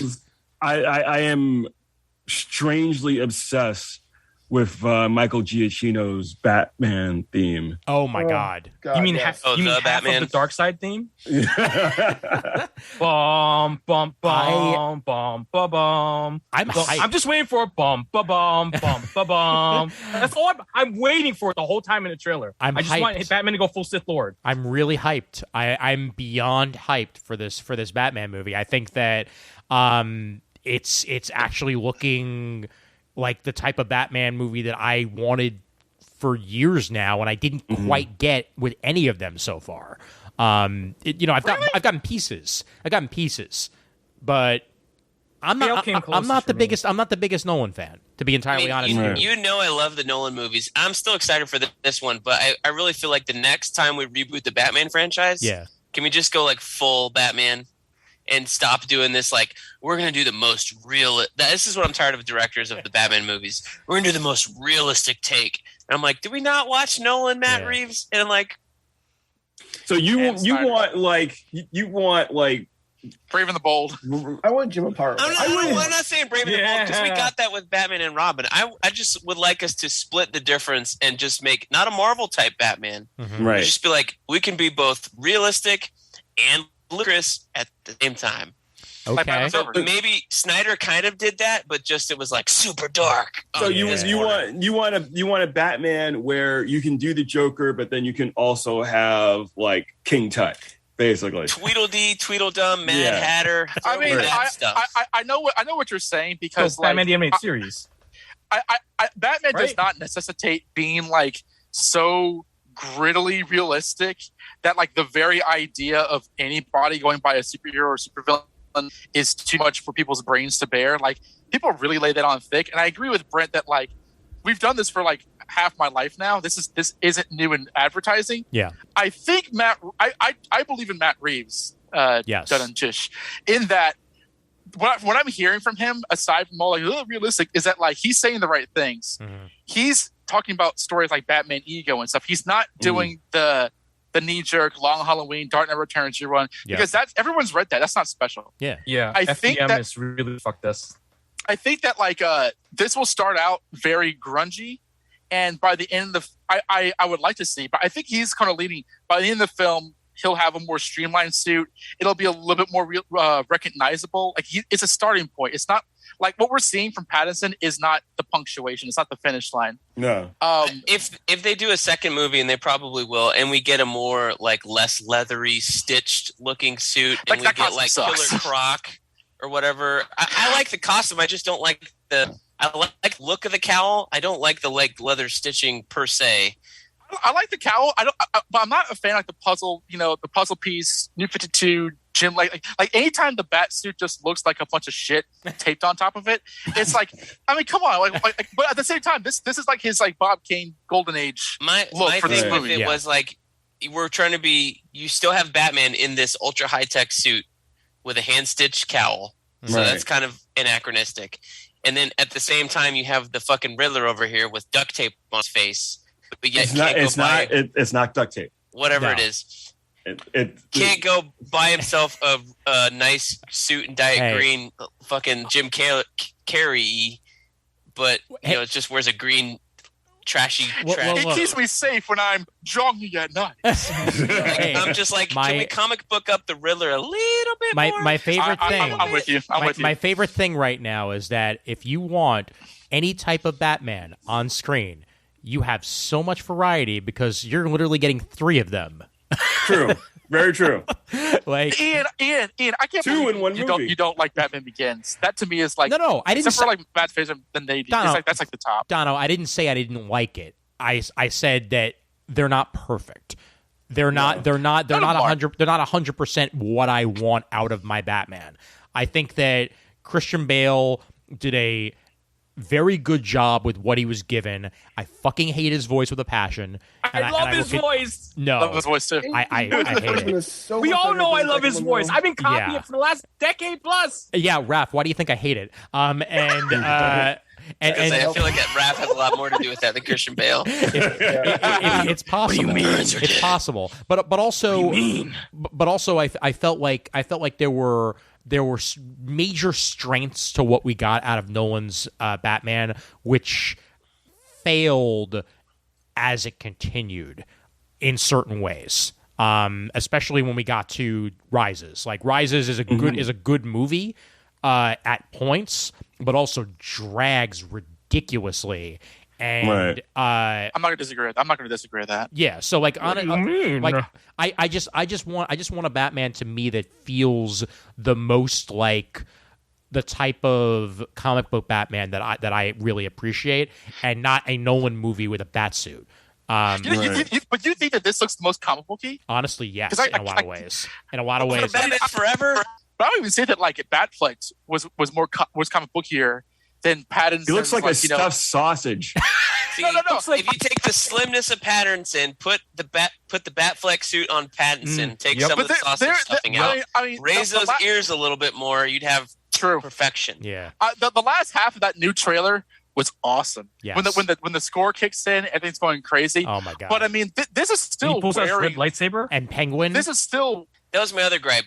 You've got Batman deflecting bullets at point blank range, and I don't like that. My brain, I didn't couldn't separate the whole thing of the movie of Lucius Fox in the last set of films going, it'll deflect anything but a straight shot. And then here you have this Batman's like, ding, ding, ding, ding, ding, ding, ding, ding, ding, ding, like straight shots all around. I think that the intention is that like this is a very like young and angry Batman. He's not got to the point yet where he knows it's smarter to not walk into the bullets. At the same time, his armor should never be like Iron Man. Mm-hmm. That should never be like when he got shot in the head in BVS. I was so fucking embarrassed. Like it should just be like armor, but he should go home and have a bunch of welts over his body, like Tom Welling in that one episode of Smallville. Like he should not walk away from that. Oh, but I understand from a personality and character intention point of view where Reeves is coming from that. Mm-hmm. It's just not my personal aesthetic. Fair enough. Brandon, right. let me get some of your thoughts on it. Which one? The Batman? Yeah, Batman. Brent, I watched your video on the trailer. No, I gave you a compliment earlier saying you always comment and Donovan doesn't. Yeah. But yeah, I do agree. Like, it took a little bit out of it playing the same song as the last one. But once you got to the actual meat of the trailer, it just there was something like, I guess the reason why is that there's something almost ethereal and haunting about this version of Batman that we're gonna get, where it's the vengeance of a young man and him looking for that middle line of what is vengeance and what is actual justice, right? Mm-hmm.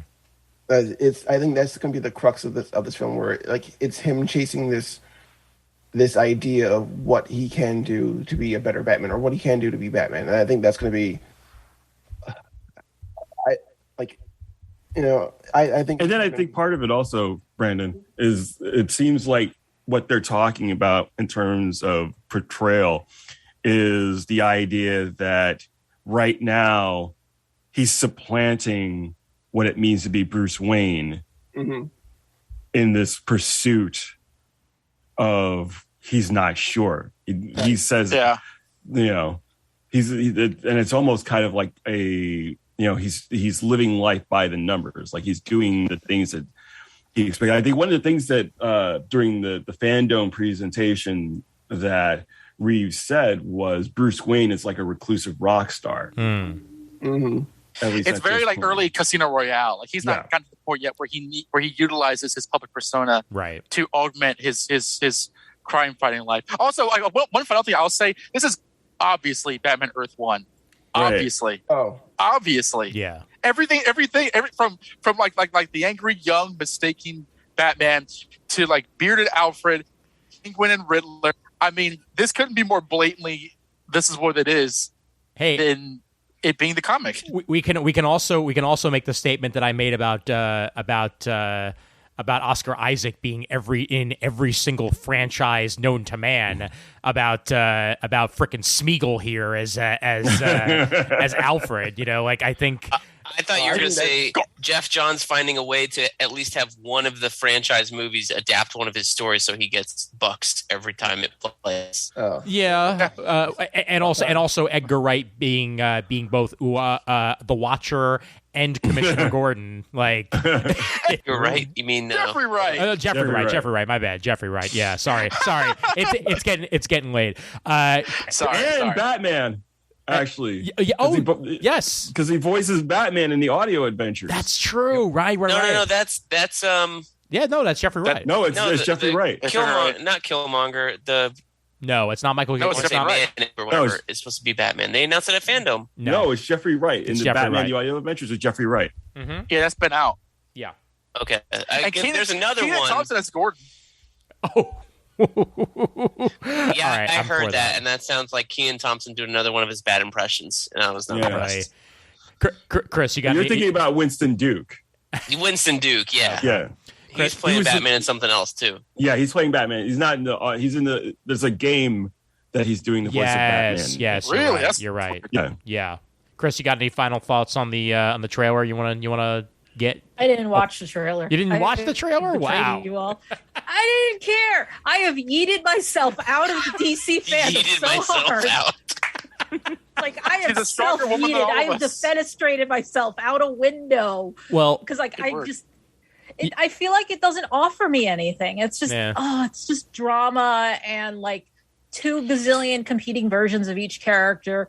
So I mean, I'm not going to say I'm not going to watch the Matt Reeves version. I'm not going to promise that I won't watch Robert Pattinson, who I actually think is a very good actor. Yes. Mm-hmm. You know, like I'm still going to watch it. I just didn't care. I mean, to be honest, I didn't even watch the Cowboy Bebop trailer until you guys brought it up, and I was like, shit, I better watch that.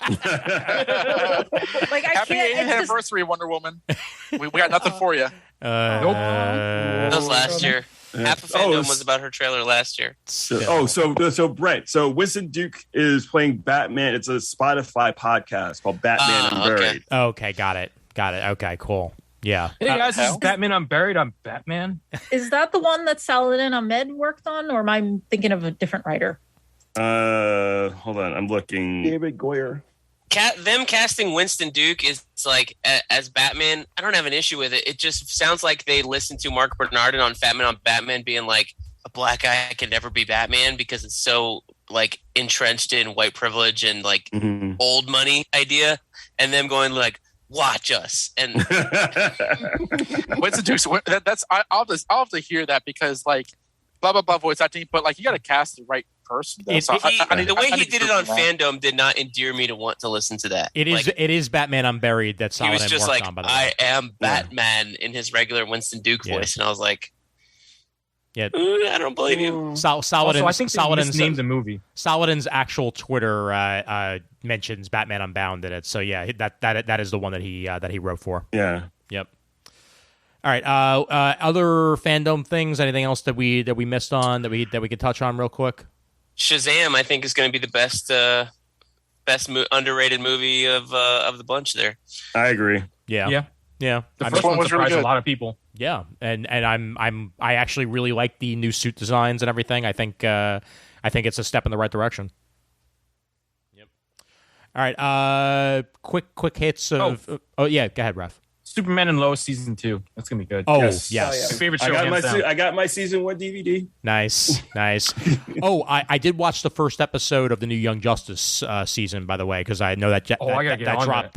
Yes. If you wanted to learn as much as humanly possible about the Martians, then you are going to do that in this new season of Young Justice. I'm not even sure if I wanted to. Yeah, I'm not even sure if that I wanted to. Supergirl. Well, this Young Justice is a great show. I do think that like at times they kind of like don't always know what the viewers will give a fuck about. Right. They get so into the weeds in the most obscure DC like lineage and lore. I'm like, y'all really care about this shit? I don't know if I do, but I'm here for characters. Like Atlantis when they went on the deep dive there. Oh yeah. Hey, I will continue to watch Young Justice. I mean, not that I don't enjoy it because I do enjoy it, but I will continue to watch it just for Clone Roy and original Roy, and then other Clone Roy. Like I have not watched it since they had new episodes of it. They're doing Shiva versus Cassandra Cain, so like they got my balls unlocked. Nice. Oh my god! No, I just felt the clamp go on my balls too. Fuck! It hurts so really? good. Oh my they god! Oh my god! I'll show you. The other thing I got excited for was the Blue Beetle little that they had. Yeah.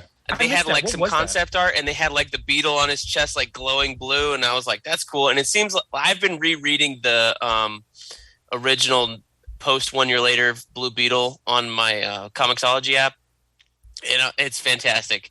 I remember loving it just as much, and I felt like these guys got that. Like I got that feeling from these two directors, the writer director, like hella Mexican or whatever. Like they're in the culture, and like the kid. The man acting as Blue Beetle as Looks Jaime. Exactly like Jaime Reyes. I was like, I wish. My only complaint was like, I wish he would have just shaved for this interview so he could look a little bit younger, and But yeah, I saw that thing, and I was like, "Oh, this is gonna be sweet, and this is gonna kill that stupid Smallville suit that they had that looked like the Beetleborgs." Is it movie or is it HBO Max? I forgot about that. It's a HBO Max movie. Yeah, it's a movie. Yeah, it's a movie. Okay. Yeah. Okay. The question is, will Booster Gold show up? I hope Probably. not. I hope not. Probably. Well, They have a really great storyline with the Scarab, and if they use the Reach the way that they did in the series, and that eventually got adapted into Young Justice season 2, I think that's a really strong like backbone of a film. You know, a kid thinking he's going to be a hero, but he finds out that Scarab is actually bad and have to battle that. Well, you know what? You don't need Booster Gold if you can get Guy Gardner to show up. Oh my god! And we've already had Guy cast for the Green Lantern series. Yeah, Oh my where is God. that? Is that thing ever going to come out? It's coming out. Robert Pattinson one punching Guy Gardner. You had first looks at that Naomi series, which looked pretty awful, and then you have nothing for Green Lantern Corps. Come on. I don't Like, know. and they were like, Is hey, it really bad? the Naomi series, we're going to show you this scene where she runs out of the classroom. And I was like, that's what you're going to show? Yeah. I thought that was more of Ava DuVernay being too big for her britches. Like, I'm Ava DuVernay. You really have this hate for Ava, don't you? I think it's like I liked the Don't back Selma out now. movie. I liked When They See Us. All right. And then she joins up with Tom King, and I was like, okay, we'll see where this goes, and it goes nowhere. And then Well, that's not their fault. Fine. And then I have not watched the Colin Kaepernick stuff, but it seems like that her and Colin Kaepernick. Anytime you see Ava DuVernay, she's like very positive, or I don't know. It just seems like she thinks very highly of herself. And I'm just like, maybe take it a step down, like be a little bit more humble. I don't know. Hey, I think very highly of myself. I mean, people always say that about black women, like, they're so high on themselves. All these people, Look, it's like, listen, that's a knee-jerk. I'm good enough. I'm smart enough, and gosh darn it, people like me. Okay, look, that's all I have to say about that. Let's go. Yeah, man, I don't really think someone who has a show called BK's Bullets is really allowed to. and I you didn't burned. say it was everyone's opinion, just said it was mine. And Jamal asked. And you burned. You burned. You burned. You burned. You burned. You burned. Sizzling burned. Oh boy! All right, let's get our quick picks on what you've been reading lately and stuff like that, and then we're wrapping this sucker up. Brent, I'll go over to you because you probably read the most out of all of us. I'm reading the Spider-Man Beyond stuff, and I'm trying to make sense of it as to like why they suddenly decided to make Ben Reilly Spider-Man, and they haven't really gone into that at all. Well, they sort of did actually. They sort of did, but they like the end of Nick Spencer's run went on too long. Yes, like the whole Kindred stuff. They teased a while, and then the whole thing about that. Oh, no. And then it wasn't that. Oh, and then now it's these weird twins that nobody liked. Well, I guarantee you that was not his original. And it kind of reeks of Mephisto's betting with Doctor Strange at the end, and then they're like hard cut to Ben Reilly's like, I'm Spider-Man now, bitch. This company owns a corporation, and we're gonna get you hurt within 2 issues, and now Peter's in a coma. I promise you. Marvel kind of stepped in and like kind of shortcut him in terms of what he wanted to. I promise you, Dono. From what I'm hearing, it's actually the complete opposite. That Spencer, he got that Substack money. Yeah, exactly. Made that deal with Substack and basically was like, "All right, I'm done. So you guys got to end this." So basically, they had to scramble and fill space because Spencer's run was originally supposed to go until the anniversary here. It's not an organic ending, no. I'm still want to plug Once in Future, and fucking Dan Mora. Oh yeah, is phenomenal on Once in Future and Detective Comics. Mm-hmm. So I know he's doing. I don't know if he's way ahead on one or the other, but they're both coming out monthly. He's pretty far ahead on Once in Future. And like, I guess there was still. I don't know if there was. I don't read Power Rangers books, but what he's still doing Power Rangers books coming out monthly at the same time? No, he's not doing Power Rangers. Right Okay. now. I don't know how he does it, if he's digital or whatever, but he's digital and he's really fast. I can imagine. And his stuff is still incredible. So props to him. He's my new favorite artist, honestly. What else is I reading? I've bought a bunch of stuff. Well, All the Scott Snyder stuff has been phenomenal. We Have Demons. I loved.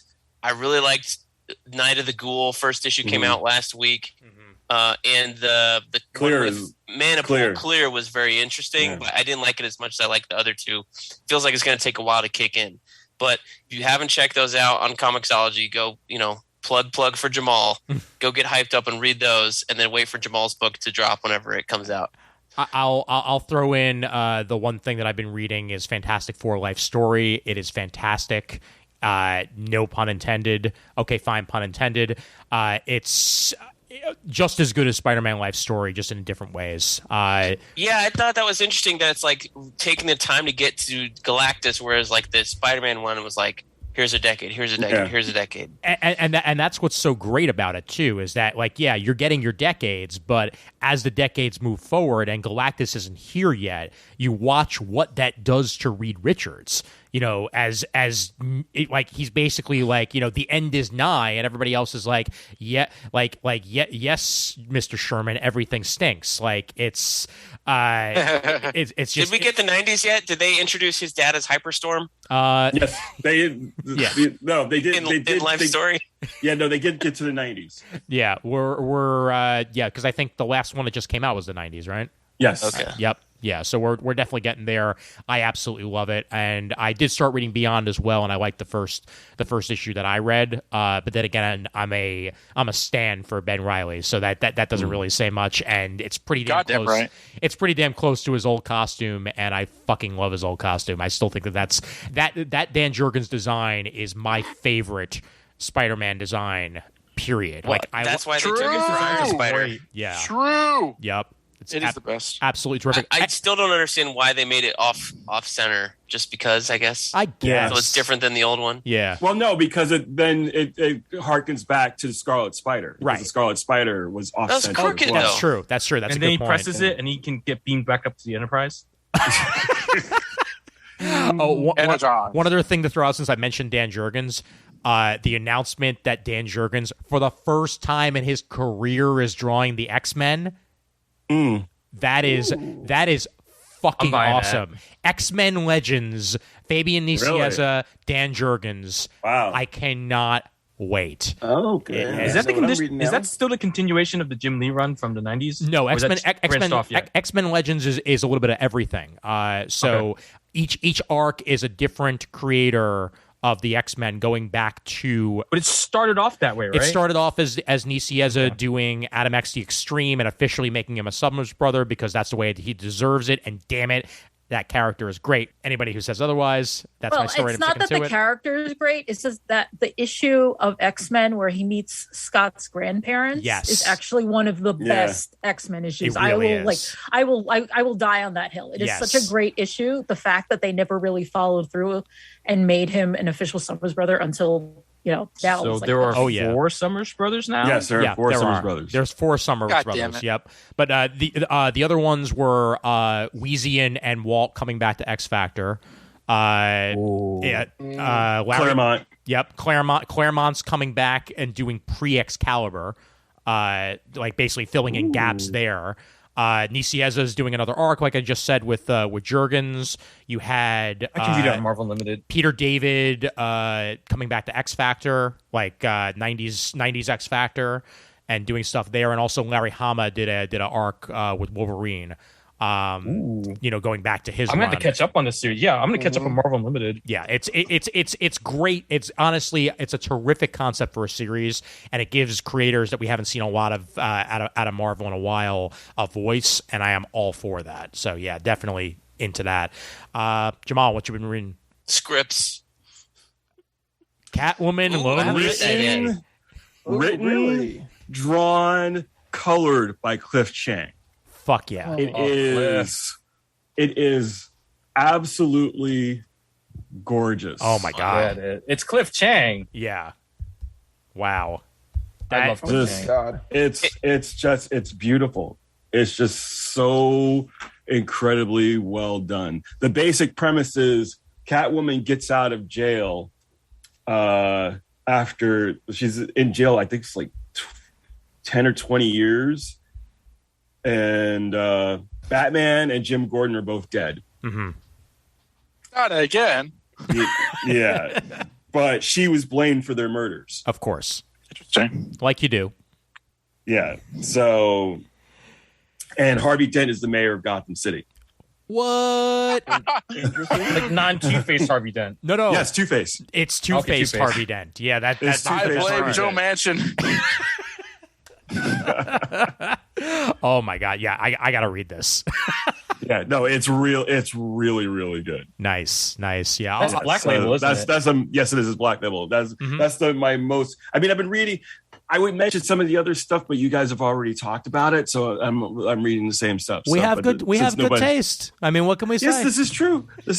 But you stole my thunder. So I had to bring out the big gun here. Oh my god. Dono, anything other than Cassandra Cain you've been reading? Oh man, I've been eating this year. Oh god. Nightwing, Tom Taylor. Oh yeah. Like I know Tom Taylor has been rising in the ranks over the years. This is kind of the first one I'm invested in, and it's been said that he's kind of like he wears his fandom on his sleeve. I don't care. It's my kind of fandom. He's been killing it. Love it, especially with the Bruto Redondo illustration. That's like the best book I've read from DC in a long time. Although I'm enjoying a number of their books. I've been enjoying Kenya's Batman. Detective Comics is decent. Robin is decent. Urban Legends is really good. Shout out to Tim Drake. The Bat books I think right now are all across the board at least solid, if not very good. Yeah. It kind of fell down the stairs and ended rather weirdly and clumsily. I really enjoyed the Expensive Spider-Man run, so I am reading Spider-Man Beyond right now because I, like you guys, I was raised on a steady diet of Brendan Riley throughout the 90s. Yeah. I came into Spider-Man through the Clone Saga, so I'm reading that. The current Daredevil run, which I think is about to end. I read the latest issue today. Yeah. Last week, Immortal Hulk ended, which is kind of an odd ending. Miles Morales, which it's been all right. I gotta say it's been awesome. His suit sucks. We've kind of been batting around tonight. You're absolutely right about that. His suit is atrocious.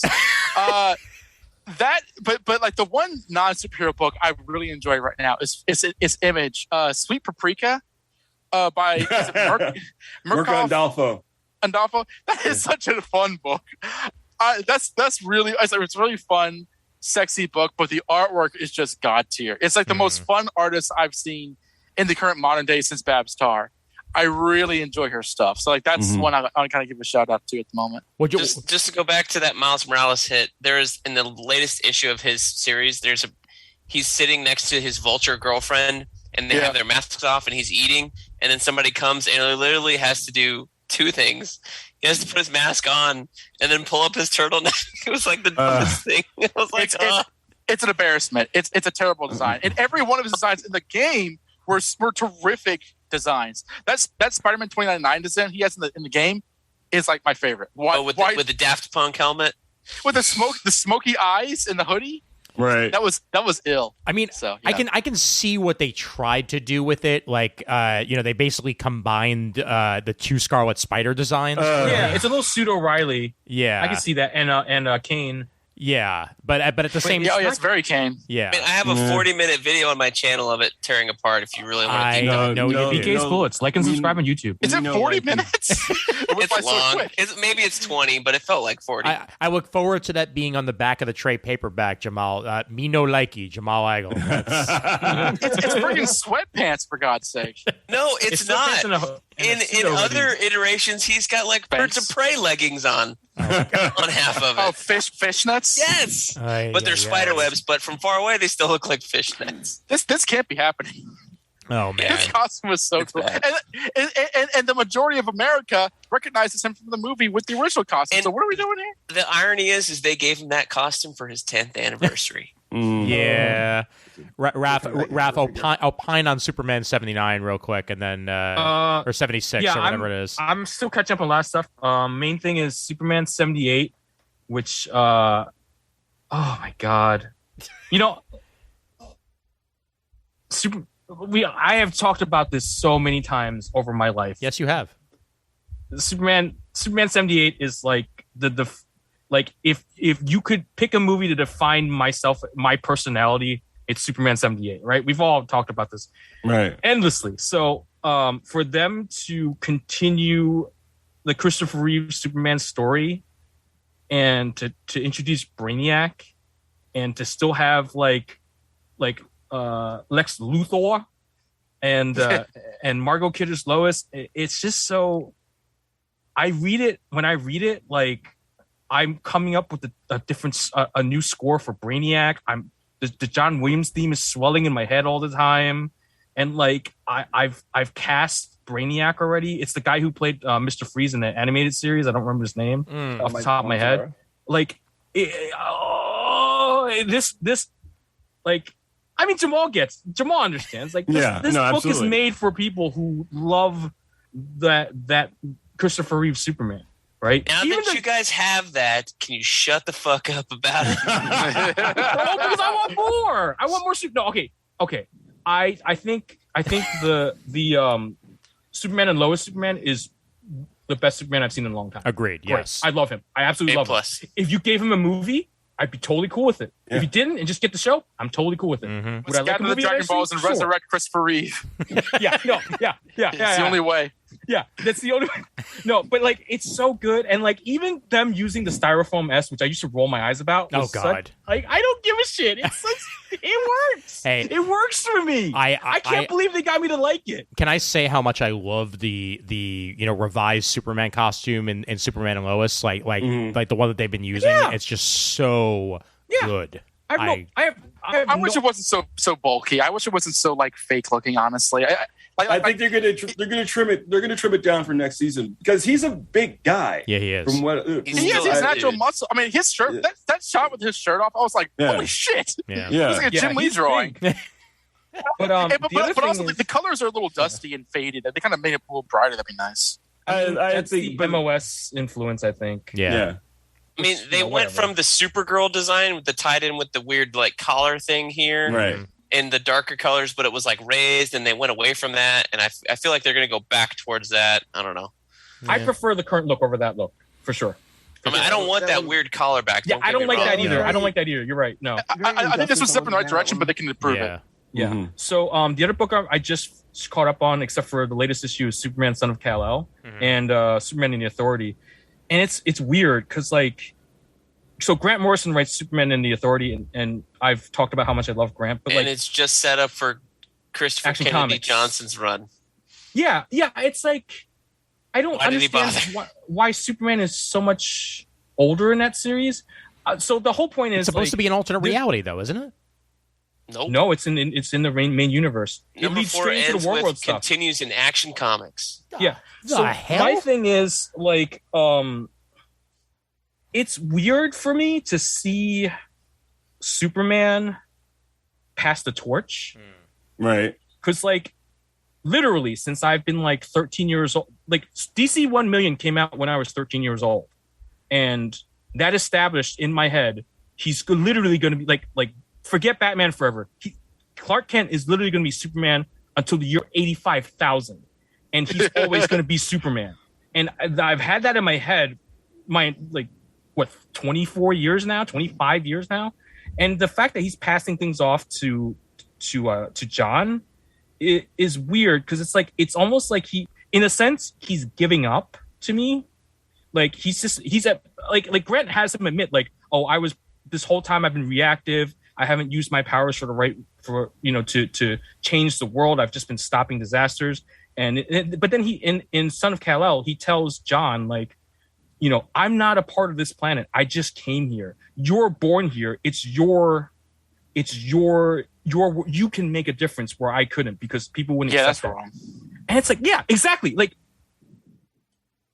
you're implying that Superman, no one accepts Superman, the most beloved. That sounds really nice for your story. Whoever's writing this, Stacey Morrison. That sounds really nice for the convenience of your story, but that is traditionally not how he sees himself. It's actually, actually Tom Taylor writing Tom Taylor, your Nightwing butt buddies, right? Yeah, Tom Taylor wrote that. Not my butt buddy. That's the thing. I'm so confused by it because, like, I get it because we need to transition to John, but like, But that line really bugged me, and I get like the idea that John is supposed to succeed Superman, because in the DC One Million storyline, Superman eventually leaves Earth and like just like travels the entire universe and goes to like 10 dimensions and comes back basically a god and bequeaths more powers to his bloodline, and then lives in the sun for like 80,000 years. But like it's just so weird to me that we're getting to this point, and not in the sense of like, oh no, John's not my Superman, I don't like this. It's just like because I'm not a child, I accept that things move on. Like in real life, things move on, right? Like things change. Yeah. And in comics, they almost never do. It's just funny to me to see it actually happening. It's never happened for us for Superman, I don't think, where we transitioned him away from Superman. Well, I mean, you've had Robin with Damian come in and be Damian, be Robin for like the last Batman, 10 years. It happens all the goddamn time. Dick's been Batman. I think even Tim's had a shot at Batman once or twice. Some weirdo named Azrael was Batman for a while. Yeah. Oh my God, the greatest! I should have worn my new shirt. Azrael. Yes, the greatest Bat character of all time besides Cassandra Cain. Azrael. Those two are the best. But like, you see what I mean? Like every other character gets to like have even Wolverine. Like Laura was Wolverine for a while. Like a lot of characters have a next generation. Yeah. But Superman really never. It's always been implied it'll happen in the distant future. And now it's happening. I mean, I think and it's happening. And I don't hate it. Like I'm not saying like that's the thing. I don't hate it. I'm just gotta get used to it. Yeah. Mixed about it, right? Yeah. Like it's because I don't like how they got rid of. Like, it's got to justify itself. Yeah. Yeah. It's not the thing. It's like it feels forced, but also I'm interested to see what kind of stories they tell with John that they can't with Clark, like the current one that all the reactionaries are all pissed off about. Yeah. Oh my God. Oh my God. John, he kissed a boy. Oh no. What? And they changed the motto that wasn't even a motto created for comic books. It was a motto created for a freaking radio program, and that caught exactly. On. Who cares? Yeah. Whatever. So yeah, I mean, I think the direction in Superman's interesting. And I think it's really interesting that I'm getting so much Superman. It's been a while since we've gotten this many I can read a Christopher Reeve book and I can read a book about John Kent at the same time. Yep. It's been like since the Triangle days, I think, that we've had this much Superman. That's true. Yep. Brandon, you managed to read anything? Yeah. I pared down a lot, even more so than usual. But definitely, ever since Hawks and Pox last year, X-Men has been hitting on every fucking cylinder for me. Like every book has been like consistently good, and I need to catch up. Yeah, it's that's like X-Men has been like my go-to book since I was like, God, it was actually the first comic book I ever read as a kid. I was like 7 years old. X-Men #1. Yep. And then they relaunched it a year later when I turned 8 with the Jim Lee stuff, and like this was very much of like it hits nostalgia, but it's also like adhering to like all the continuity at one time, which I really do appreciate. And especially after Hellfire Gala now, where they're doing some major shakeups and status quo changes. I'm here for this. Leah Williams' X Factor, I still swear by. That has been like the standout other book outside of the X rotation. Like really impressed by it. Yeah. I liked Excalibur the best so far. Okay. Like even with like with all the stuff that they're doing now with X-Men, like where they're like paying off like with sort of Ten of Swords with like Saturnine and all that other stuff, where they're just weaving in all this other stuff that's been happening over the last 30 or 40 years, and it's just delicious, and it's just like I'm sure Claremont fans have been drooling over this entire thing, like bringing back shit that hasn't even been touched in years and years and years of the like Excalibur lore and X-Men lore. I'm kind of two ways about it. Like I really like this new era of X-Men, and I want to thank Jonathan Hickman for sprouting creativity amongst the X writers that they've been able to take this idea and run with it. Yep. But at the same time, since he's like doing this Inferno series now, and it's like the end of my story, I'm like, I'm kind of like, I know he told Hawks Pox, which is a story, and we'll get Inferno, which is a story, but like the X-Men series he was writing in between didn't really feel like a story, because it was like a little bit of this, a little bit of that. Right. They were the biggest thing he added was that terraforming Mars bit in Planet Size X-Men, which is really cool.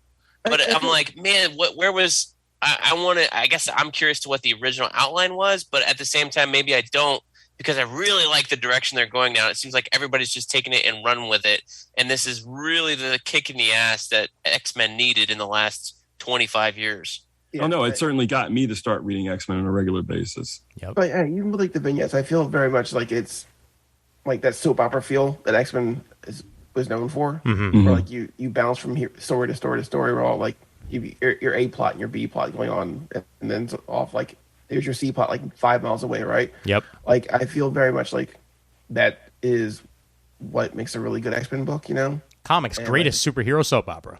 Exactly right. Yep. Like, and I think that's really what's drawn me back into the X-Men again is that, you know, I actually care about these characters again. Mm-hmm. You know? Yep, definitely. Well, I mean, yeah, there was a time there where Marvel was like, hey, X-Men, Fantastic Four, go away. X-Men Red, X-Men Gold.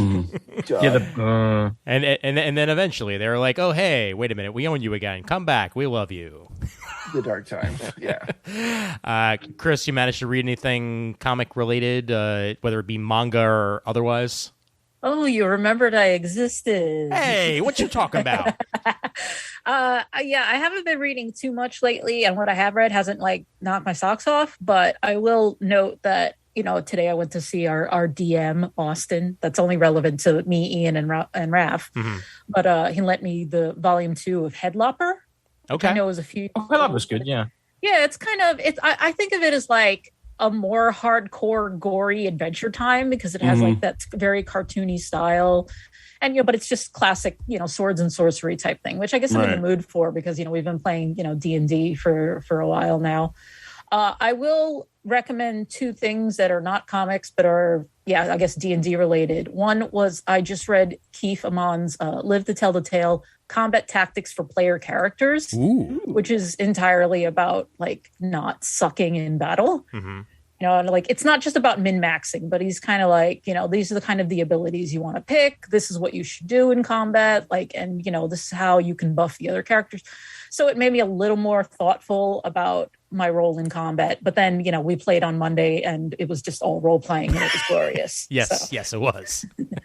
Yeah, so that was the one thing. The other thing is you were there when I bought the Mystic Libations book at New York Comic Con. Yep. I actually haven't this thing.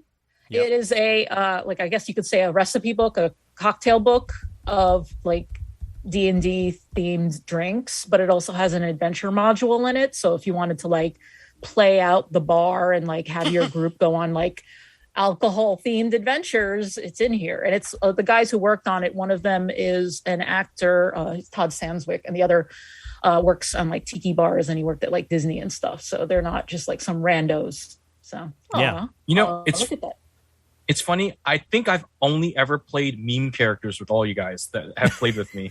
I've never played a serious character. Yes. Really, that's I've played, very. But the thing is, with other people, I've played me. original characters I created and put thought into. But you guys get Batman and Alex Reynolds from Dark Order. Yeah, we do. Thanks. Yeah, I feel bad. I feel like you guys deserve my A game, but you get my A- game. To go behind the scenes of a Dungeons and Dragons game that only Chris, I, and Raph are a part of. Yeah, we're basically going full Ocean's 11. You son of a bitch, I'm in with the next part of our campaign, so I look forward to that. Yeah, sorry, Raph's game with me. Yeah, I get fucking Batman. Thanks, Raph. You asked for it. I had another character lined up. Wait. Said, you're not gonna do Bruce? I'm like, fuck yeah. If you want Bruce, I'll give you fucking Bruce. Oh, no, you're playing Bruce Wayne with him? I'm playing Bruce Wayne in Barovia with him. Oh, god damn it. Mm-hmm. So I'm retreading a lot of ground here, my man. Hey. You asked for it, you It's idiot. fun. Yep. This is You completely should your have asked fault. for Bruce. You should have just let me create something else. Look, I'll kill him next session. Don't worry. Oh, Great. Then I could be Richard Grayson. we already brought this up on the New York Comic Con episode, but I will reiterate when it does come out, which it is coming out very shortly. Or is it out already? Is Prodigy episode 1 out yet? That No, is this comes out this week. Okay. 3 hours from now. Okay. 3 hours. Yeah. Wow. 3 hours from now. It'll be the pilot that we saw in New York Comic Con. Yep. The third episode will be held for next week. Nice. And I do have a piece going up at 3 a.m. that goes into more detail, and we can probably talk about that on a different podcast. We can definitely do so. I'll just say watch it. It's fantastic. That's really all I wanted to add to that. Is that it's so Star Trek continues to impress in many different ways. That's not the cartoon where that guy's showing his anus that I saw popping around last week. No, Lower Decks. That's Lower Decks, and Lower Decks is great. Lower Decks is fantastic. Seriously, it's not just parody and silliness. It's actually like full-fledged Star Trek. And it's my favorite of the 3 Star Trek shows, and I never expected that at all. If we can get Star Trek anus, we can get comic book Batman in a movie. See, positive. There's hope. There's hope. With that, I go around the table and I let the rest of the people who are listening to this know where they can find each of you people. So I will start off with Raph. Where can they find your shit? I am online too much, but do nothing with it. Maybe I'll start doing comic book videos because I've had the itch for a little while. My YouTube channel is Raph Does Stuff.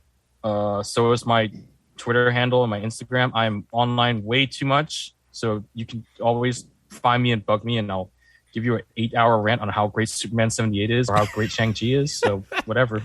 Yes, and he did that just here. Dono, where can they find you? A couple places over at the BatmanUniverse.net. I'm currently reviewing Nightwing, and I'm also working on this multi-part Giga essay on Batman and sexuality. I have a couple parts up right now. It's very, very research intensive. I'm actually seriously writing an essay over this. The part that I put up is pretty much everything Frederick Wortham involved, in which I sort of lay out my hypothesis that he is the greatest influence for Batman up to today, more than Frank Miller. I also am posting less edited versions of that on my podcast website, Questions We Don't Have Answers, KinoAnswers.com. The most recent episode myself and my co-host Harrison Chute did was us coming close to killing ourselves over trying to deconstruct Candace Owens. So that was a lot of fun. Why do you hurt yourself so? That was I will say this. I know poor Ian needs to get some sleep, but that was the in all the years of podcasting, that was the single most hardest preparation I have ever done for a podcast. I was no joke, not fun at all. Well, why don't you interview Ben Shapiro next? Jesus. also at this point, don't worry about me sleeping. I'm powering through because it doesn't make any sense to sleep for 2 hours. So no worries. Thanks, KinoAnswers.com. But yeah, thank you for having me. No, as always, our pleasure. Brandon, what about you? You can find me online on Twitter, mainly probably now, at the Dabadon, soon to be on YouTube with the Blurred DM. I can now announce that I'm making a podcast with Raph. We are doing a POC. Actually, Dono was supposed to be part of it also, but Dono has other obligations. We are doing a POC only D&D live play. DNDOC? No. DMG. Me. Yeah, POC. Please only crit. Yeah. The character I play, it's a surprise. Is it Batman? Do you play Batman? Is it Batman? How did you guess? No, he plays a rich elven male who may or may not have lost his parents at a young age. And he I didn't lose them. They were unfortunately taken from me. Oh, I see. It's an omen. They were shuffled off the mortal coil. Mm-hmm. Yeah. My parents have been shuffled. All right, and Chris, what about you? Trying to unmute there. I'm reaching the point where I can no longer put my hand on the mouse to unclick. I'm in the usual places at Chris Naudis if you want to read all of the crap I've been writing for Engadget and Yahoo, though you'll notice I've been writing a lot of toy posts because the holidays are coming. Except they're not. They're on boats still. Yeah. Except, that's the big tag thing is do your shopping now because of supply chain issues, which has got to be the worst holiday pitch ever. But I think it's been effective. Yeah, this is my cynical, awful side talking, but yeah, I mean, you can read I'm still doing some stuff for Engadget. You can read that up on Engadget. Again, I'll tweet it on at Chris Naudis. You can check me out at Lampbane if you just want my personal shit posting. And I mean, last time I was on with Ian, I also mentioned I have an article in the latest issue of O Reader, so I'll keep pimping that until there's a new issue of O Reader. Excellent. Jamal. You can find me at JamalEigle.com. I'm on Twitter at Jamal Eigle, on Instagram at Jamal_Eigle_artist. Don't bother to follow me on Facebook because I barely post over there anymore. Don't bother. Occasionally, but not as often. But if you're, as was told to me several times in Baltimore, I am apparently a very entertaining Twitter follow. Yes, you are. You are. Yes, you are. Everyone on this call can say, yes, you are. And you're doing God's work on Twitter, guys. Oh, thank you. Thank you. And last but certainly not least, Mr. Casina. On Twitter at, I don't even know what the hell it is. Casina B, I think. I don't know if I changed it to Saturday. Whatever. Anyway, most importantly, it's at Casina B. But most importantly, BK's Bullets on YouTube. Go watch that. I've never heard of this. What is this BK's Bullets that you speak of? Is this something new? The YouTube channel I'm slowly growing. Raph, if you do comic stuff, good luck. Apparently, opening up Omnis and shit is the way to go, but those are hella expensive, and most of those guys get them for free now. So very difficult. Or statue reviews apparently are very popular, but talking about comic books, not good. But they are evergreen content, and I do see the views going up and up and up on these old reviews I posted. So excellent. One day, fantastic. Well, as mentioned previously, you know what? Screw it. Let's just go ahead and start the exit music from here. The email address for Comic Timing is comictiming@gmail.com, facebook.com/comictiming for more conversation. And you can find most of us over at the Comic Geek Speak supergroup as well. Patreon.com/comictiming if you'd like to support the show. There's currently an episode up there that's going to be the next episode of Comic Geek Speak, featuring myself, Chris Naudis, Comfort Love, and Adam Withers that you should go ahead and check out, as that was super fun, and we were in their hotel room at New York Comic Con, and it was good times all around. And that's just about it. So for everybody on this call, there's 6 of you. I'm not going to name you by name. That'll take too freaking long. Thank you so much for joining us. It's always appreciated. And as always, there's always time for comics. See you again in a year when we do this again. Bye. Bye. Time for podcasting. Maybe by 2023. Oh, probably not. I love that the outro music just represents the time before everyone used samples and shit.